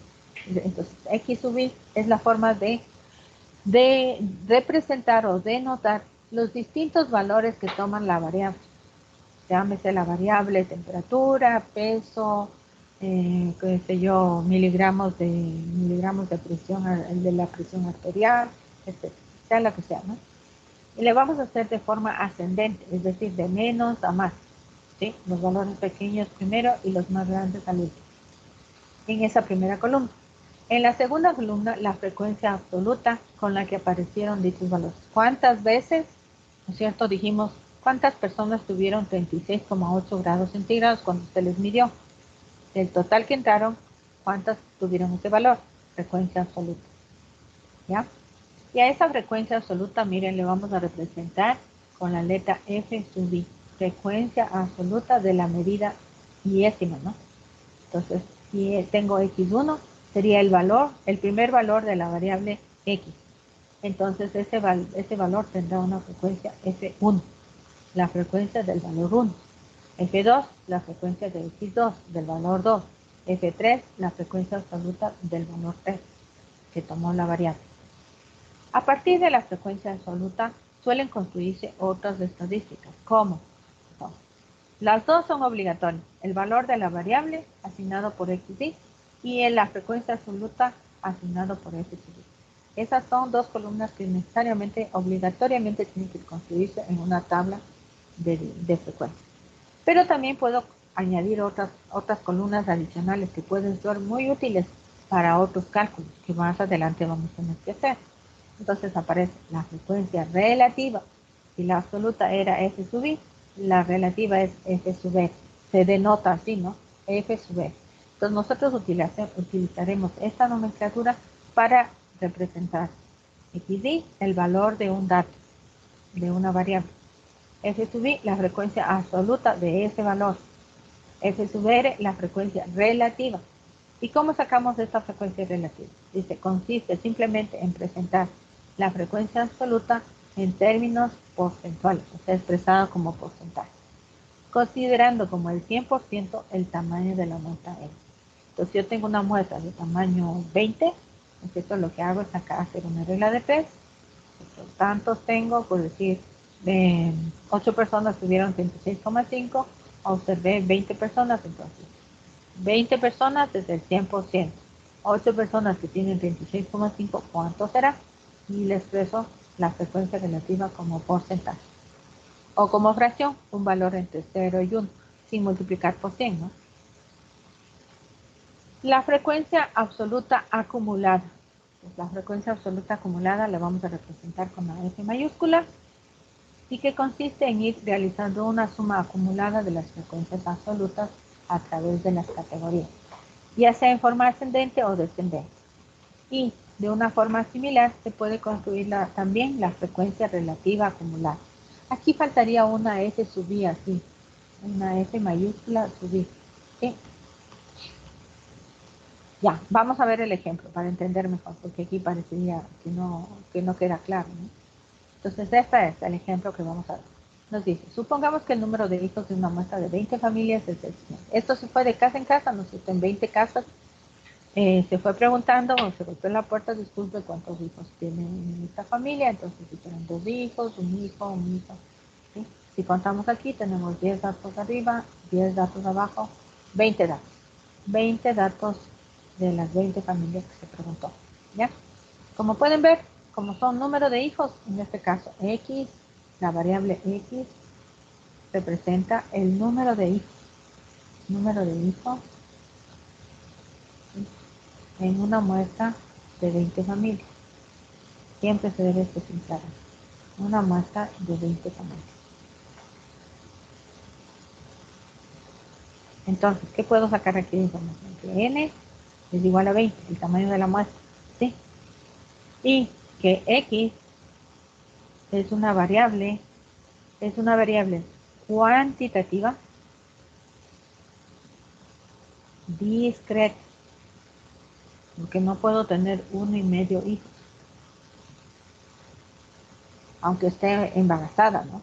No puedo decir, bueno, tengo 1 y el que viene en camino medio, no. O 3/4, no. Es un hijo y hasta que ese otro hijo, por el cual está embarazada la mujer, hasta que ese hijo no nazca, entonces esa familia todavía sigue teniendo solo un hijo. Una vez que nace el siguiente hijo, entonces tiene 2 hijos, ¿sí? Entonces, es variable cuantitativa discreta, porque toma solo valores enteros, ¿ya? Entonces aquí podemos ver que las familias tienen entre 1, el menor número de hijos que tienen es 1. Entonces el valor mínimo de la variable es un hijo. Ninguna familia dijo que tiene 0 hijos. Todas, en todo el conjunto de las 20 familias, el más bajo valor es 1. Y el valor más alto del número de hijos, ¿cuánto? 5, ¿no? Aquí está. Este es el valor más alto. Nadie tuvo 6 hijos, 7 hijos, 8. El valor mínimo es 1, el valor máximo es 5. Entonces dice, vamos a proceder a realizar un análisis descriptivo del comportamiento del número de hijos por familia. Tenemos que el tamaño de la muestra es 20, n igual a 20. Para resumir el conjunto de datos individuales, aquí están individuales, ¿no? Familia por familia, tal como se tomaron. No están ni ordenados, ¿sí le ve? Utilizaremos, dice, una tabla de frecuencia. Podemos ver que el menor número de hijos que se observó fue 1. Eso ya pusimos aquí. Y el máximo fue 5. Pusimos acá. Por lo tanto, el rango, eso me olvidaba, el rango en general se calcula como el valor máximo que toma la variable menos el valor mínimo en general. Entonces, como nosotros dijimos que el valor máximo es 5 y el mínimo es 1, el rango para esta variable y para este caso particular es igual a 4. Ese es el rango. Entonces, todos los valores están entre 1 y 5 como máximo y su rango es 4. Entonces construimos la tabla de distribución de frecuencias. Aquí están los de XY, los valores que tiene la variable. Entonces aquí está el valor mínimo. Un hijo, 2 hijos, 3 hijos, 4 hijos, 5 hijos. Como ninguna familia tuvo 6, 7, entonces hasta ahí se queda. Si alguna familia hubiera tenido 7 hijos, entonces a continuación del 5 tendría que haberle puesto 7. Ahora también podría haberle puesto 6 y aquí 0 porque no hay ninguno. Y 7 los que hubiese, digamos que 2. Pensemos, si fuera el caso, ¿no? Y si no, también podría haber simplemente excluido este 6 y directamente haber puesto 7 aquí y un 2 acá. ¿Sí? Es otra opción que quiero. Pero en este caso particular, ninguna familia tuvo 7 hijos ni 6 hijos. Entonces solo números de 1 a 5. Los posibles valores de la variable número de hijos. Luego contamos la frecuencia absoluta. Pues venimos acá. ¿Cuántas familias dijeron que tuvieron 6 hijos? Veamos aquí. Entonces, aquí hay uno. Perdón, que tuvo un hijo. 1. Un hijo. No. 1, 2, 3, 4, 5, 6. Entonces, la frecuencia absoluta de un hijo, 6. Hagamos el siguiente. 2 hijos. Voy a tomar este 2 hijos. 1, 2, 3, 4, 5, 6 y 7. 7 familias dijeron que tuvieron 2 hijos. Entonces, la frecuencia del valor 2 es 7. Frecuencia absoluta. Del 3. Del valor 3. Aquí voy 1, 2, 3 y 4. 4 familias de las 20 dijeron que tuvieron 3 hijos. 4 hijos. Entonces voy a señalar con este verde. 4 hijos. Aquí no hay ninguno. Aquí hay 1. Y aquí hay 2. Solo 2. Y 5 hijos. Solo este. 1. Solo una familia tuvo 5 hijos. Ahí está. Listo, entonces ahora tengo que, ahí estas dos primeras son las primeras 2 columnas que decía que era obligatorio. El de los posibles valores que tiene la variable, 1, 2, 3, 4, 5 para este caso, y la columna de las frecuencias absolutas de cada uno de sus valores. Si yo sumo aquí, sumo esta columna del FI, 7 y 6, 3 más 4, 17, más 2, 19 y más 1, 20. Entonces aquí tengo 20. Y recuerden que este era el tamaño de la muestra. Entonces, esa es una característica, ¿no? Que la sumatoria de esta columna me da el tamaño de la muestra. Entonces, yo puedo decir que n es igual a la suma desde i igual a 1 hasta n, en los que sean, ¿no? De f sub i. Sumo la f sub 1, o sea, f1 más f2 más f3 más f4 más F5 y me da el tamaño de la muestra. ¿Sí? ¿Cómo saco la frecuencia relativa? Este de aquí, pensemos, la FR1. Entonces, la FR1 va a ser igual a F1, la absoluta 1 sobre N. La absoluta 1 es 6 dividido para N, que es 20.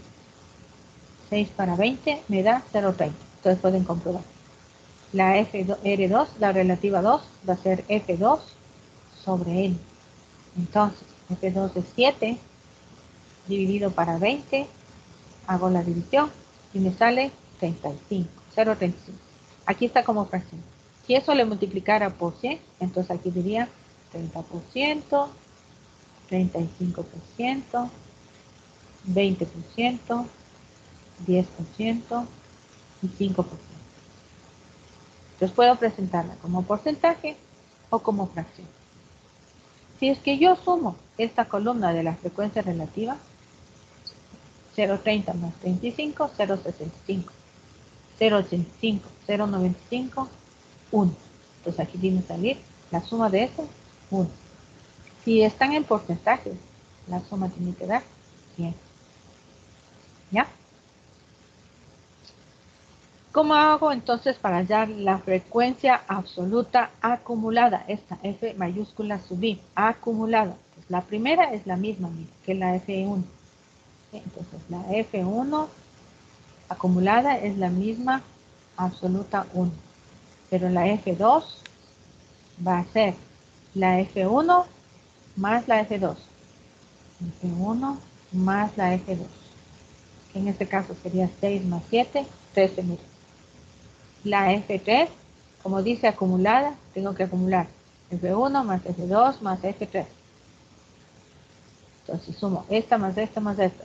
13 más 4, 17. La F4, ¿qué será? 6 más 7 más 4 más 2, 19. Y la F5, 6 más 7 más 4 más 2 más 1, 20. Y si ven, este 20 de aquí es el mismo que el 20 que está acá. Es decir, para yo verificar que mi columna de frecuencia acumulada absoluta está bien, debo llegar al mismo valor. Entonces, si el tamaño de la muestra es 100, aquí debo llegar a 100. Si el tamaño de la muestra es 20, acá debo llegar a 20. No puede ser que el tamaño de la muestra sea 20 y yo aquí llegue a una frecuencia acumulada de 50. Imposible. algo está mal. No sumé bien, algo hice mal. ¿Ya? Ahora, frecuencia relativa acumulada. Ahí dice la F1 sobre N. Entonces sería 6 para 20. 13 para 20. Este de aquí sale como 6 sobre 20. Este de acá sale como 13 sobre 20. Este sale como 17 sobre 20. Este de aquí como 19 sobre 20. Y este como 20 sobre 20. 1. O también puedo sumar la frecuencia relativa o acumulada 1 sería este más este. ¿Sí? Entonces podría decir yo, la frecuencia relativa acumulada 1 es igual a la FR1, es decir, 0,30. La frecuencia relativa 2 es igual a la acumulada, relativa acumulada 2, FR1 más FR2. Entonces FR1, esta más esta, 0,65. Mira, esta más esta, 0,65. La frecuencia acumulada 3, FR1 más FR2 más FR3. ¿Sí? Entonces, ¿qué sumo?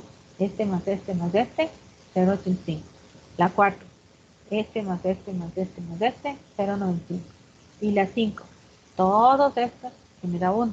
Aquí me salió 1 en la frecuencia relativa y 1 aquí en el último valor de la columna de la frecuencia relativa acumulada. Si así logro, quiere decir que he logrado tener una tabla de distribución de frecuencias correctamente hecha. Está comprobado así. ¿Ya? Y ahí estaría una tabla de distribución de frecuencias completa, de datos individuales, ¿no? Individuales. Preguntas en esta parte, por favor, antes de seguir.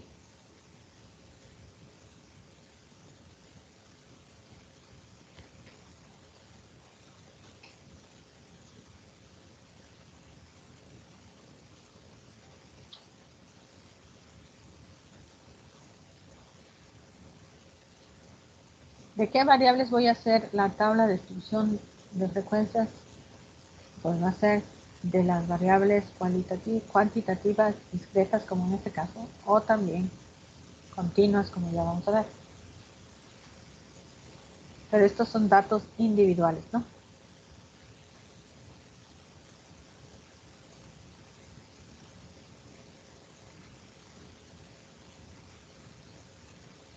Ya. Ahora nos toca hacer agrupamiento mediante intervalos de clase. Entonces ya no voy a hacer datos individuales, sino voy a agrupar los datos con intervalos de clase. Dice, si el número de valores distintos que toma la variable estadística X es demasiado grande o la variable es continua, o sea, si hay muchos valores, es decir, no, el número de vehículos que pasa por un peaje podría ser entre 0 y, qué sé yo, 1000. Entonces no puedo hacer una tabla de distribución de frecuencias 0, 1, 2, 3, 4, 5, así hasta 1000, porque sería demasiado largo, ¿sí? Entonces, o si la variable de análisis es continua, es decir, ya no toma valores solo enteros, sino también decimales, entonces se realiza un agrupamiento de los datos en intervalos, ¿sí? Y se hace un recuento del número de observaciones que caen dentro de cada uno de esos intervalos. Para agrupar los datos mediante intervalos de clase, no existe un único procedimiento. O sea, no es que siempre se tiene que hacer así y no hay otra manera. Ustedes podrán revisar algunos de los libros de la bibliografía y cada autor puede hacer ciertas variaciones, ciertas consideraciones y no por eso decir que entonces eso que ese autor hace está bien y lo que hacen los otros está mal. ¿Sí? Son válidos. Solo hay que tener claro cuál es el procedimiento que nosotros vamos a asumir como un procedimiento común para todos en este caso. Para ustedes que son los estudiantes y para mí que soy la profesora, entonces yo digo, así deben hacer, no porque esa es la única manera, sino porque queremos como hacer las cosas de la misma forma para que sea más fácil entendernos, hablando el mismo idioma, haciendo de la forma como se indica. Sin embargo, no significa que es la única forma de hacerlo, ni es la correcta. Hay muchas formas que también son aceptables. Entonces dice, no existe un único procedimiento y la forma en cómo se construyen estos intervalos depende básicamente de los objetivos de la investigación. Sin embargo, aquí se especifica un procedimiento que se puede seguir para realizar este agrupamiento de los datos. Entonces, primero, el primer paso para hacer esto es determinar el recorrido o rango de los datos. Que ya dijimos, ¿a qué era igual el rango?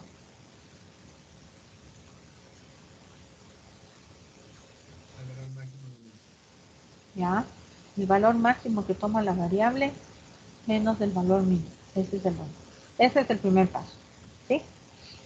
Siguiente parte. Decidir el número de K intervalos. Entonces, K representa el número de intervalos de clase. Es decir, a este rango que va desde este valor hasta este valor, aquí está el valor mínimo y acá está el valor máximo, a este rango le voy a subdividir en pequeños intervalos o intervalos de pequeños intervalos, sí, intervalos de clase, de aquí a acá, de aquí a acá, ¿sí? Cada uno de este sería el intervalo 1, el intervalo 2, 3, 4, 5, por ejemplo. O podría ser 4 intervalos, o podría ser 5, o 7, o 10, ¿ya? Cada uno de esas subdivisiones viene a ser un intervalo de clase. En que se van a agrupar los datos que estamos estudiando, donde el número de intervalos puede estar entre 5 y 20. O sea, mayores iguales que 5, pero menores iguales que 20. Pero esto es algo que también no es algo absoluto. Recuerden, no estamos en matemáticas donde las cosas son, hay una fórmula, hay que aplicarla y todo es determinista, es exacto y preciso. Aquí estamos en estadística, donde lo que nos dan son sugerencias. ¿Qué nos sugieren? Que el número de intervalos de clases deben ser mayores o iguales que 5, pero menores o iguales que 20. Entonces, si alguien decide hacer 5 intervalos y otra persona decide hacer 6, el de 5 está bien y el de 6 está bien, siempre y cuando haga todo lo demás de forma correcta. ¿Ya? Una regla dice que a veces se suele seguir, es decir, que el número de intervalos de clases es igual a la raíz de n, o sea, el tamaño de la muestra. Entonces, si yo tengo 20 datos, como en el caso del número de familias, para el número de hijos es 20, entonces el número de intervalos sería la raíz de 20. ¿Ya? Pero claro, la raíz de 20 no. ¿Cuánto sale? ¿Pueden ayudarme? ¿Cuánto sale la raíz de 20? 4,47. Ya. Entonces, si n es igual a 20, k sería igual a la raíz de 20, y eso es 4,47, me dice el compañero. Entonces yo no puedo tomar 4,45 intervalos de clase. Tomo 4 o tomo 5. Una de dos. Entonces, si a mí me sale 4,45 y la sugerencia o recomendación es que el número de clases esté entre 5 y 20, ¿a qué debo aproximar esto? Aquí voy a poner así, aproximadamente, ¿no? Entonces yo voy a asumir que K es igual a 5, ¿ya? No 4, porque la sugerencia es que el número de clases estén entre 5 y 20, ¿ya? Entonces escojo esto, ¿ya? Si me saliera 5,45, escojo 6. Si me sale 6,87, escojo 7. Pero si alguien en vez de escoger 7, escoge 6, no es que esté mal, ¿sí? No está mal, pero tendrá que trabajar con ese procedimiento y obviamente sus respuestas no van a ser exactamente igual a la otra persona que hizo. Si usted decide hacer con 6 y la otra hace con 7, no, las respuestas no van a coincidir exactamente, van a haber unas pequeñas variaciones en sus respuestas finales, ¿sí? Eso es lo que debe entender. También hay alguna fórmula que no recuerdo, ya en la siguiente clase les doy, que era 1 más 3,3 por el logaritmo de n, algo así era. Ya les aviso y les explico, ¿no? Otra forma para calcular, hacer el cálculo de cuántos intervalos de clase. Dice, una vez que ya tengo cuántas clases, que ya dijimos 5, por ejemplo, en el caso de las 20 familias, el tercer paso es determinar la amplitud que se representa con la letra A y es constante de cada intervalo. Entonces, para sacar la amplitud del intervalo, o sea, lo que mide desde aquí hasta acá, Esta es la amplitud, desde aquí hasta acá. Este es el intervalo 1 y esta es la amplitud. La longitud del intervalo. Voy a dividir el rango, todo el rango, dividido por el número de clases. Todo el rango por el número de clases. ¿Sí? Esa es la amplitud que va a tener cada uno de los intervalos. Ahora, nosotros aquí estamos viendo este procedimiento donde vamos a asumir que todos los intervalos tienen la misma amplitud. Pero pueden haber estudios que ustedes encuentran en la bibliografía o en el internet donde las amplitudes son distintas. Es decir, el primer intervalo tiene una amplitud de 10, el segundo tiene una de 20, el tercero tiene otra de 10, el cuarto tiene 25. O sea, no es que eso esté mal o que lo que nosotros le estamos indicando ahorita esté mal, sino que son diferentes formas de presentar los resultados. Depende del estudio que estemos haciendo, de los objetivos de esta investigación que estamos haciendo. En la práctica, dice, la amplitud de los intervalos no necesariamente tiene que ser igual. Ya en la realidad, no necesariamente igual.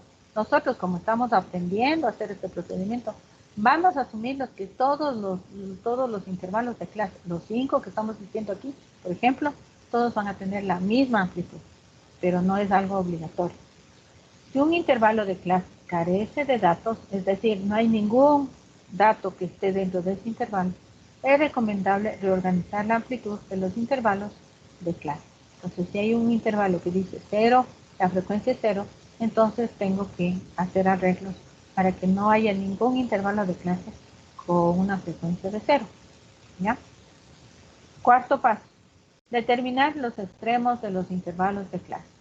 Entonces, ¿qué significa? Quiere decir que yo tengo que saber, por ejemplo, este intervalo 1 va a ir desde el valor mínimo hasta, a este mínimo le sumo la amplitud y aquí tengo este otro valor. ¿Sí? Entonces este será el X mínimo más la amplitud. ¿Sí? Y este de acá, ¿qué será? El X mínimo más 2 veces la amplitud. Este de acá será el X mínimo más 3 veces la amplitud y así sucesivamente. ¿Sí? Entonces tengo el límite inferior del intervalo de clase y el límite superior del intervalo de clase. Entonces el límite superior va a ser igual al límite inferior más la amplitud. ¿Sí? Límite inferior más la amplitud. Por convención, los intervalos de clase se definirán de la siguiente manera. Miren. Entonces dice, ¿qué se leería aquí? Que el límite inferior está incluido, o sea, es un intervalo cerrado en el límite inferior, hasta el límite superior, que en cambio está abierto. ¿Sí le ven? Aquí se incluye este valor y acá se excluye el límite superior. ¿Sí? Quinto paso, calcular. Pero eso también esa es nuestra normativa, nuestro convenio para trabajar. Pero en los libros van a encontrar que en unos casos le incluyen aquí, o sea, le excluyen aquí el límite inferior y le incluyen acá. En otros casos le hacen ciertos arreglos para incluir a los dos extremos o para excluir a los dos. Allá van a ver que hay de todo en los libros, ¿no? Si se ponen a revisar un poco. Nosotros vamos a manejar así. Siempre el límite inferior incluido y el superior excluido. Quinto paso. Calcular las marcas o puntos medios de clase de cada intervalo. A las marcas de clase o punto intermedio le vamos a llamar M sub I. Entonces, para hallar la marca de clase M sub I, voy a hacer el límite inferior más el límite superior dividido para 2. El punto medio de cada clase. O marca de clase que se llama, ¿no? Ya, entonces veamos. Finalmente, una vez que hicimos todo ese procedimiento, nosotros vamos a crear una tabla de esta forma, con esta estructura. Entonces aquí está el límite inferior 1 hasta el límite superior 1. ¿Sí? Entonces este está incluido, este está excluido. Acá le incluyo, acá le excluyo. Incluido, excluido. Y así hasta el késimo más 1, el límite superior. Aquí están las marcas de clase. La marca de clase M sub I, pues aquí está la marca de clase 1, que será este más este dividido para 2.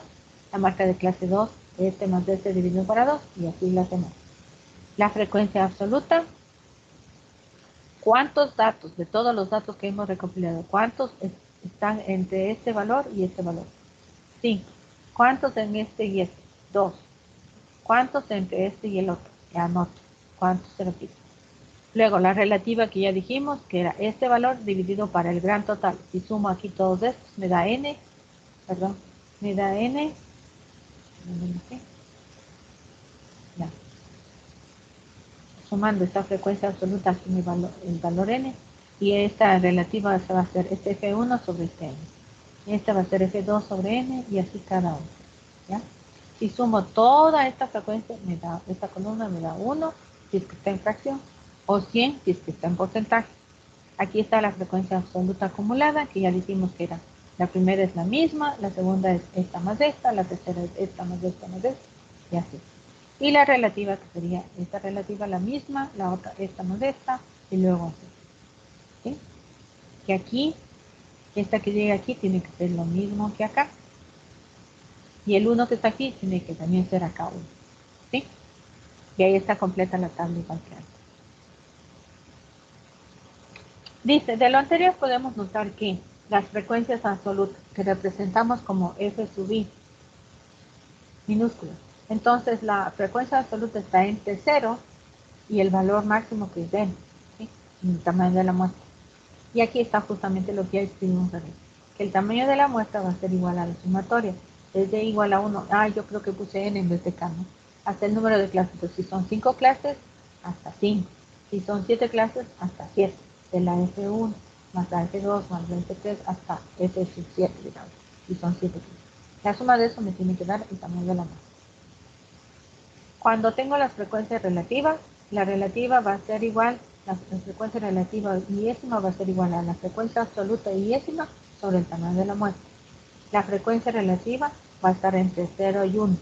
Si está en porcentaje, estará entre 0 y 100. La sumatoria de las frecuencias relativas me tiene que dar 1. Y si está en porcentajes, me tiene que dar 100. Frecuencias absolutas acumuladas, F mayúscula sub I. Ahí está. F sub I va a ser F sub I menos 1 más F sub I, y así. ¿Ya? Y la última, la F sub K, la del último intervalo, tiene que ser igual al tamaño de la muestra. Igual para las relativas, ¿no? Igualito. Lo que ya dije. ¿Alguna aclaración o pregunta de esta parte de la teoría? Por favor, antes de pasar a hacer el ejemplo. ¿Qué alcanzamos? Por ejemplo.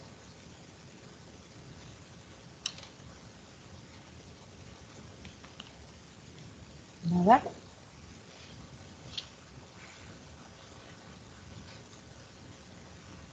Ya. Entonces veamos el ejemplo. Nos dice, en la siguiente tabla se listan los datos medidos por James Short en 1763 sobre el paralaje del Sol en segundos de arco. Entonces, nos dice, el paralaje es el ángulo subtendido por la Tierra vista desde el Sol. Entonces, la variable es esta, ¿no? El paralaje del Sol. ¿Y qué se entiende por el paralaje del Sol? El ángulo subtendido por la Tierra vista desde el Sol. Eso es el paralaje del Sol, ¿ya? Entonces, esa es nuestra variable de estudio, el paralaje del Sol, ¿ya? Se midió observando tránsitos de Venus desde diferentes posiciones y permitió la primera medida de la distancia Tierra-Sol, que es la unidad básica de la escala de distancias en el sistema solar, y es la unidad astronómica, ¿no? Entonces, los datos están en segundos de arco, esas son las unidades de medida del ángulo subtendido, ¿ya? Aquí están, ahí están los distintos valores. Como pueden ver, 2, 4, 6, 7, 7 por 3, 21 datos, ¿sí? Se han tomado y no están ordenados, ni están puestos en una tabla de distribución de frecuencias, no están nada, están los datos tal cual fueron recopilados, ¿ya? Resumir este conjunto de datos agrupándolo mediante intervalos de clase. Esa es la tarea que hay que hacer. Entonces, dice, en este caso tenemos un conjunto de datos continuos. ¿Por qué son continuos? Jonathan, ¿por qué decimos que el paralaje del Sol son datos continuos? Es una variable. Porque no se les puede tener como un número natural y es una medida que tiene decimales y fracciones. Muy bien. Entonces, en este caso, la variable X es el paralaje del Sol. Así se llama. Y vemos que es una medida, una variable cuantitativa continua. Como podemos ver, los valores que tiene la variable son de enteros y decimales, entonces no puede ser discreta, porque para que sea discreta tendrían que ser conteos, ¿no? Número de hijos, número de facturas, número de vehículos, número de goles, etc. Número de días calurosos, número de días fríos, esos son discretos. Pero esta, como tiene parte entera y parte decimal, entonces es variable cuantitativa continua. Las unidades de este paralaje del Sol, que es la variable, está en segundos de arco, que esa es la unidad medida astronómica de distancias en el sistema solar, es lo que nos dice. Entonces, el primer paso es sacar el rango. Para poder sacar el rango, yo necesito identificar el valor máximo y el valor mínimo. Si venimos acá, podemos ver que el valor máximo, como dice, es 10,80, este es el más alto de todos. Pues este es el valor máximo. Y también tengo que identificar el más bajo de todos, 747. Si vemos aquí, 747 en realidad es el más bajo, porque hay 783, 796, 752. El más bajo de todos, o el más pequeño, es 747, el valor mínimo. Con eso entonces ya saco el rango, 3,3. De preferencia se debe manejar el mismo número de cifras decimales. Esta variable tiene 2 cifras decimales, yo deberé mantener 2 o 3 cifras decimales en mis procesos de cálculo. Nunca aproximar a uno solo y peor solo dejarle en forma entera, ¿no? No puedo dejar en forma entera porque mi variable tiene 2 cifras decimales. Número de intervalos de clase. K es igual a la raíz de n. Como ya contamos, hay 21 datos. Entonces, el tamaño de la muestra, aunque no nos dijeron, contando, vemos que n es igual a 21. ¿Ya? Entonces, el número de intervalos de clase que voy a hacer sería raíz de 21, que se pueden comprobar, ustedes pueden comprobar, 4,53. Le aproxima al inmediato superior, puesto que nos sugirieron que los intervalos de clase deben estar entre 5 y 20. Pues aproxima. Y con este número de clases vamos a trabajar. ¿Ya? Estos son los intervalos de clase que vamos a trabajar. Pero recuerden, si alguien decide trabajar con 6 intervalos de clase, no va a estar mal, pero no van a salir los mismos resultados a medida que vayamos haciendo. Ya, como se redondea por exceso, dice, la amplitud del intervalo multiplicado por el número de intervalos será mayor que el recorrido y no tendremos problemas con los extremos, ¿sí? Son 5 intervalos, ¿no? Y entonces lo que tenemos que sacar ahora es la amplitud. La amplitud del intervalo era el rango dividido para el número de intervalos. Pues 333, que era el rango, dividido para 5 intervalos, nos da 0,666. Para no trabajar, porque esto pueden hacerle por favor y ver si realmente son 3 cifras decimales o hay más de 3. Hernán, ¿me dan solo 0,666 o tengo más cifras decimales? Disculpe, Inge. Solo son esos, profe. Solamente son los 3 decimales de eso, profe. Ya, son 3 decimales, pero podría ser un caso en que tenga estos números periódicos que 6, 6, 6 y así se va repitiendo infinitas veces, ¿no? En este caso son 3, pero nosotros tenemos 2 cifras decimales, entonces no es adecuado trabajar con 3 o más. Entonces lo que vamos a hacer es redondear esta amplitud al inmediato superior, que sería 0,7, con solo una cifra decimal. Si alguien decidiera no redondear a 0,7 y trabajar con 0,666, no hay problema, ¿sí? O con 0,77, que sería si redondeado a 2. ¿Sí? No hay problema. Nosotros, por facilidad, vamos a hacer a una sola cifra decimal, ¿ya? Entonces, tomamos el primer límite, el valor mínimo. 747 era el mínimo, acuérdense, ¿no? Aquí está el valor. 747 es el valor mínimo. Entonces, el límite inferior 1 va a ser 747. Entonces, el último extremo será 745 más 5 veces 0,7. Este 5 son las clases, esto es K, el número de clases, y esta es la amplitud que vamos a trabajar. Esta es 0,7. Entonces está multiplicando la amplitud por el número de intervalos y le está sumando el límite inferior. Entonces resulta que el valor al que llega es 10,97. 10,95. Que resulta ser, dice, mayor que 10,80, que es el valor máximo. Aquí sacamos. El máximo de todo el conjunto de datos era 10,80. Al hacer este cálculo del mínimo más 5 veces, porque son 5 intervalos, por la amplitud que se puso 0,7, llegamos a 10,97. ¿Eso qué nos garantiza? Que el 10,80 va a estar incluido dentro del último intervalo. Entonces, está bien. Y si no, tendríamos que hacer algún cambio, ¿sí? Aumentar o disminuir. Es que estuviéramos en menos, por decir, si nos saliera 10,5, el 10,80 no estaría incluido, entonces tendríamos que aumentar la amplitud para que se incluya el valor máximo de los datos que estamos tomando en cuenta, ¿sí? Como 10,97 contiene a 10,80, entonces está bien. Entonces ahora sí ya podemos construir los intervalos. Miren. Aquí está. El valor mínimo 747 más 0,7. Pueden hacerlo ustedes. 747 más 0,7, 817. ¿Está correcto?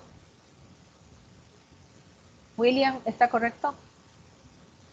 747 más 0,7 me da 817.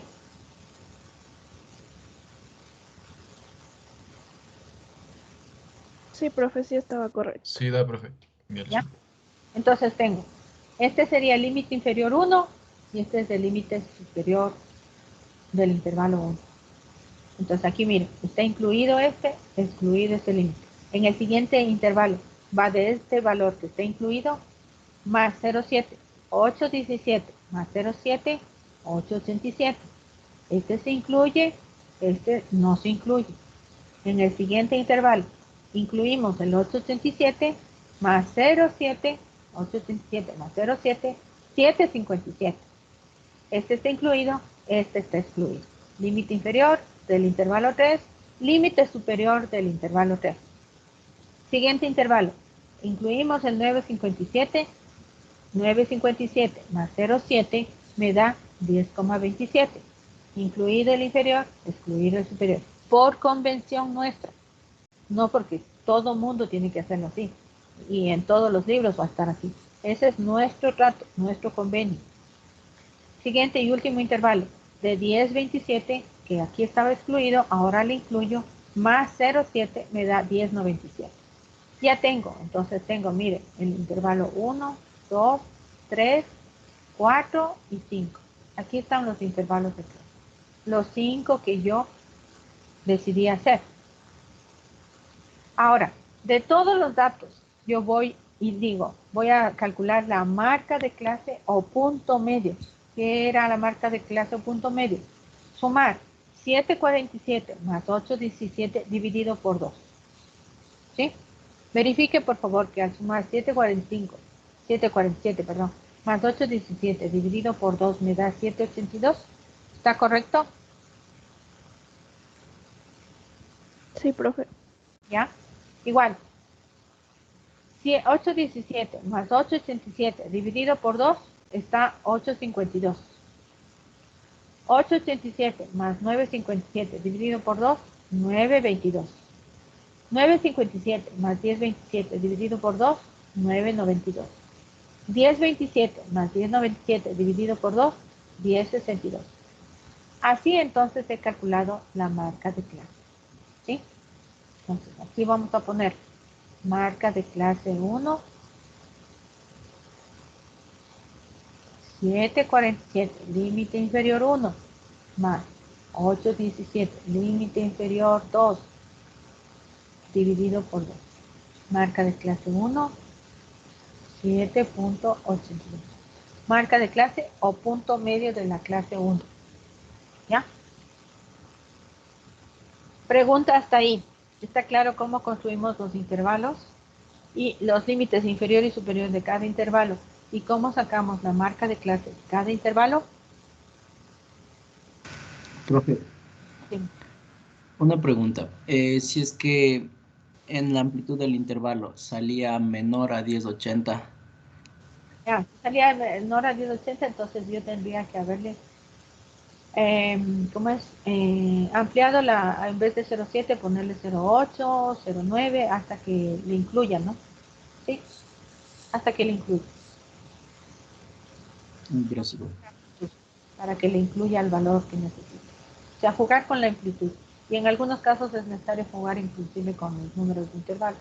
En vez de hacer 5, más bien voy a hacer 6 y comienzo a operar hasta que el valor máximo esté incluido en el último intervalo que esté considerando. ¿Sí? ¿Está claro esta parte?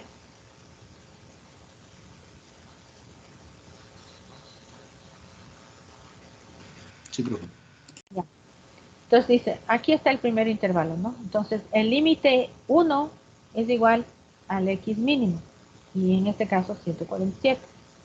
El límite 2, o sea, este superior de aquí, va a ser igual a 747 más la amplitud, que asumimos 0,7, nos da 817, pues ahí está, 747, 817. Ahora este 817 que está aquí excluido, lo incluimos en el siguiente, y así seguimos, ¿no?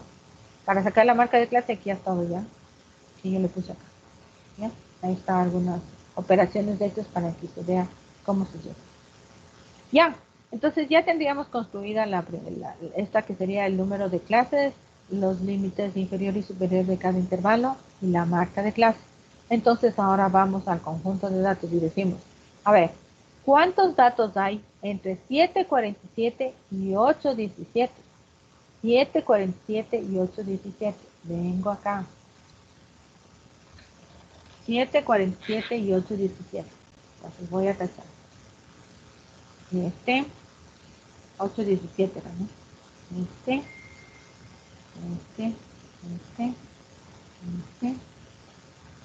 A ver, vamos de nuevo. Y 817. Y no, 817.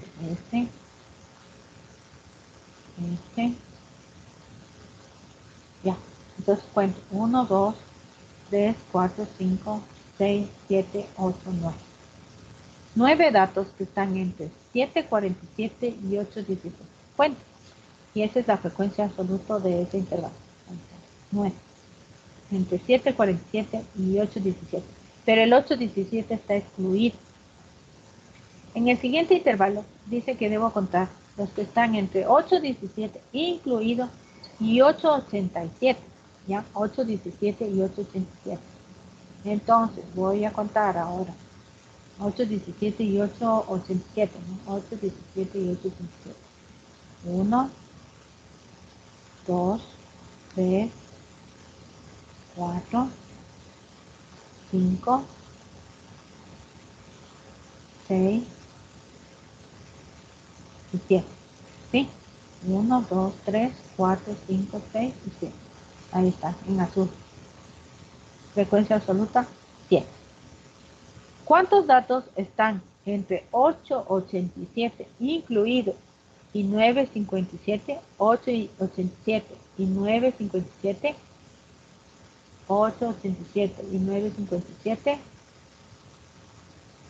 887 y 957. 2, ¿no? Aquí está 1, 2. Ahí está. ¿Cuántos de entre 957 y 1027? 957 y 1027. Aquí hay 1. Este. Y este, ¿no? 2. Ahí está. ¿Y cuántos datos están entre 1027 y 1097? 1. ¿Cuál? Solamente el máximo. 1080. ¿Ya? Ahí está. Ya está lista la tabla, la columna de la frecuencia absoluta de cada intervalo. Solo es cuestión de contar. ¿Ya? Si sumo esta columna, nos da 21, que era el tamaño de la muestra. Perdón, el tamaño de la muestra. Bien, ya dijimos. Frecuencia relativa, que era 9 para 21, ¿sí? Entonces, frecuencia relativa 1, 9 para 21, 0,429. Frecuencia relativa 2, 7 para 21, 0,323. 2 para 21, 0,095. 2 para 21, 1 para 21. Sumo esta columna, me da 1. Frecuencia absoluta. La primera es la misma. La segunda es 9 más 7, 16. La tercera es 9 más 7 más 2, 18.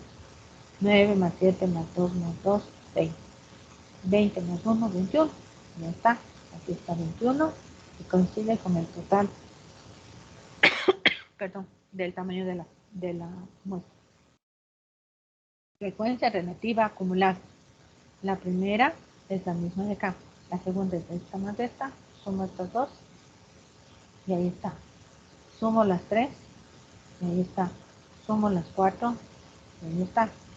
Y sumo las 5 y tengo 1. Correcto.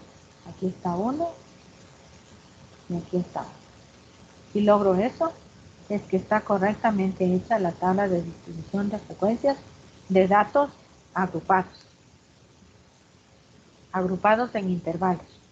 Esta tabla sirve cuando el número de datos que tengo individuales, sí, discretos, son muchos, como dijimos, 1000, tengo 0 autos hasta 1000 autos que pasaron por un peaje, entonces no puedo hacer una tabla individual de 0 hasta 1000, sería demasiado extenso.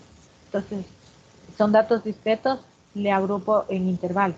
Yo puedo clasificar de 0 a 10, de 10 a 20, o de 0 a 50, de 50 a 100, de 100, etc., ¿no?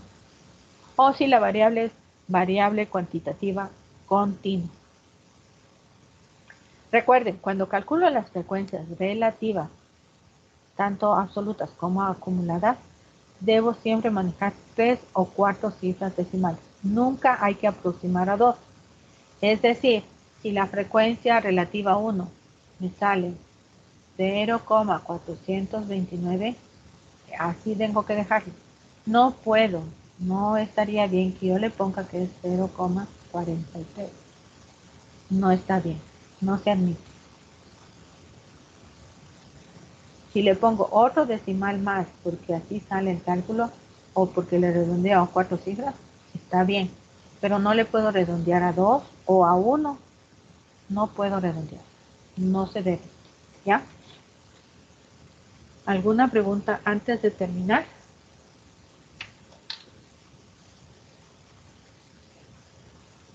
Voy a detener la grabación. ¿Alguien está levantando la mano? ¿Quién es? Hable, por favor.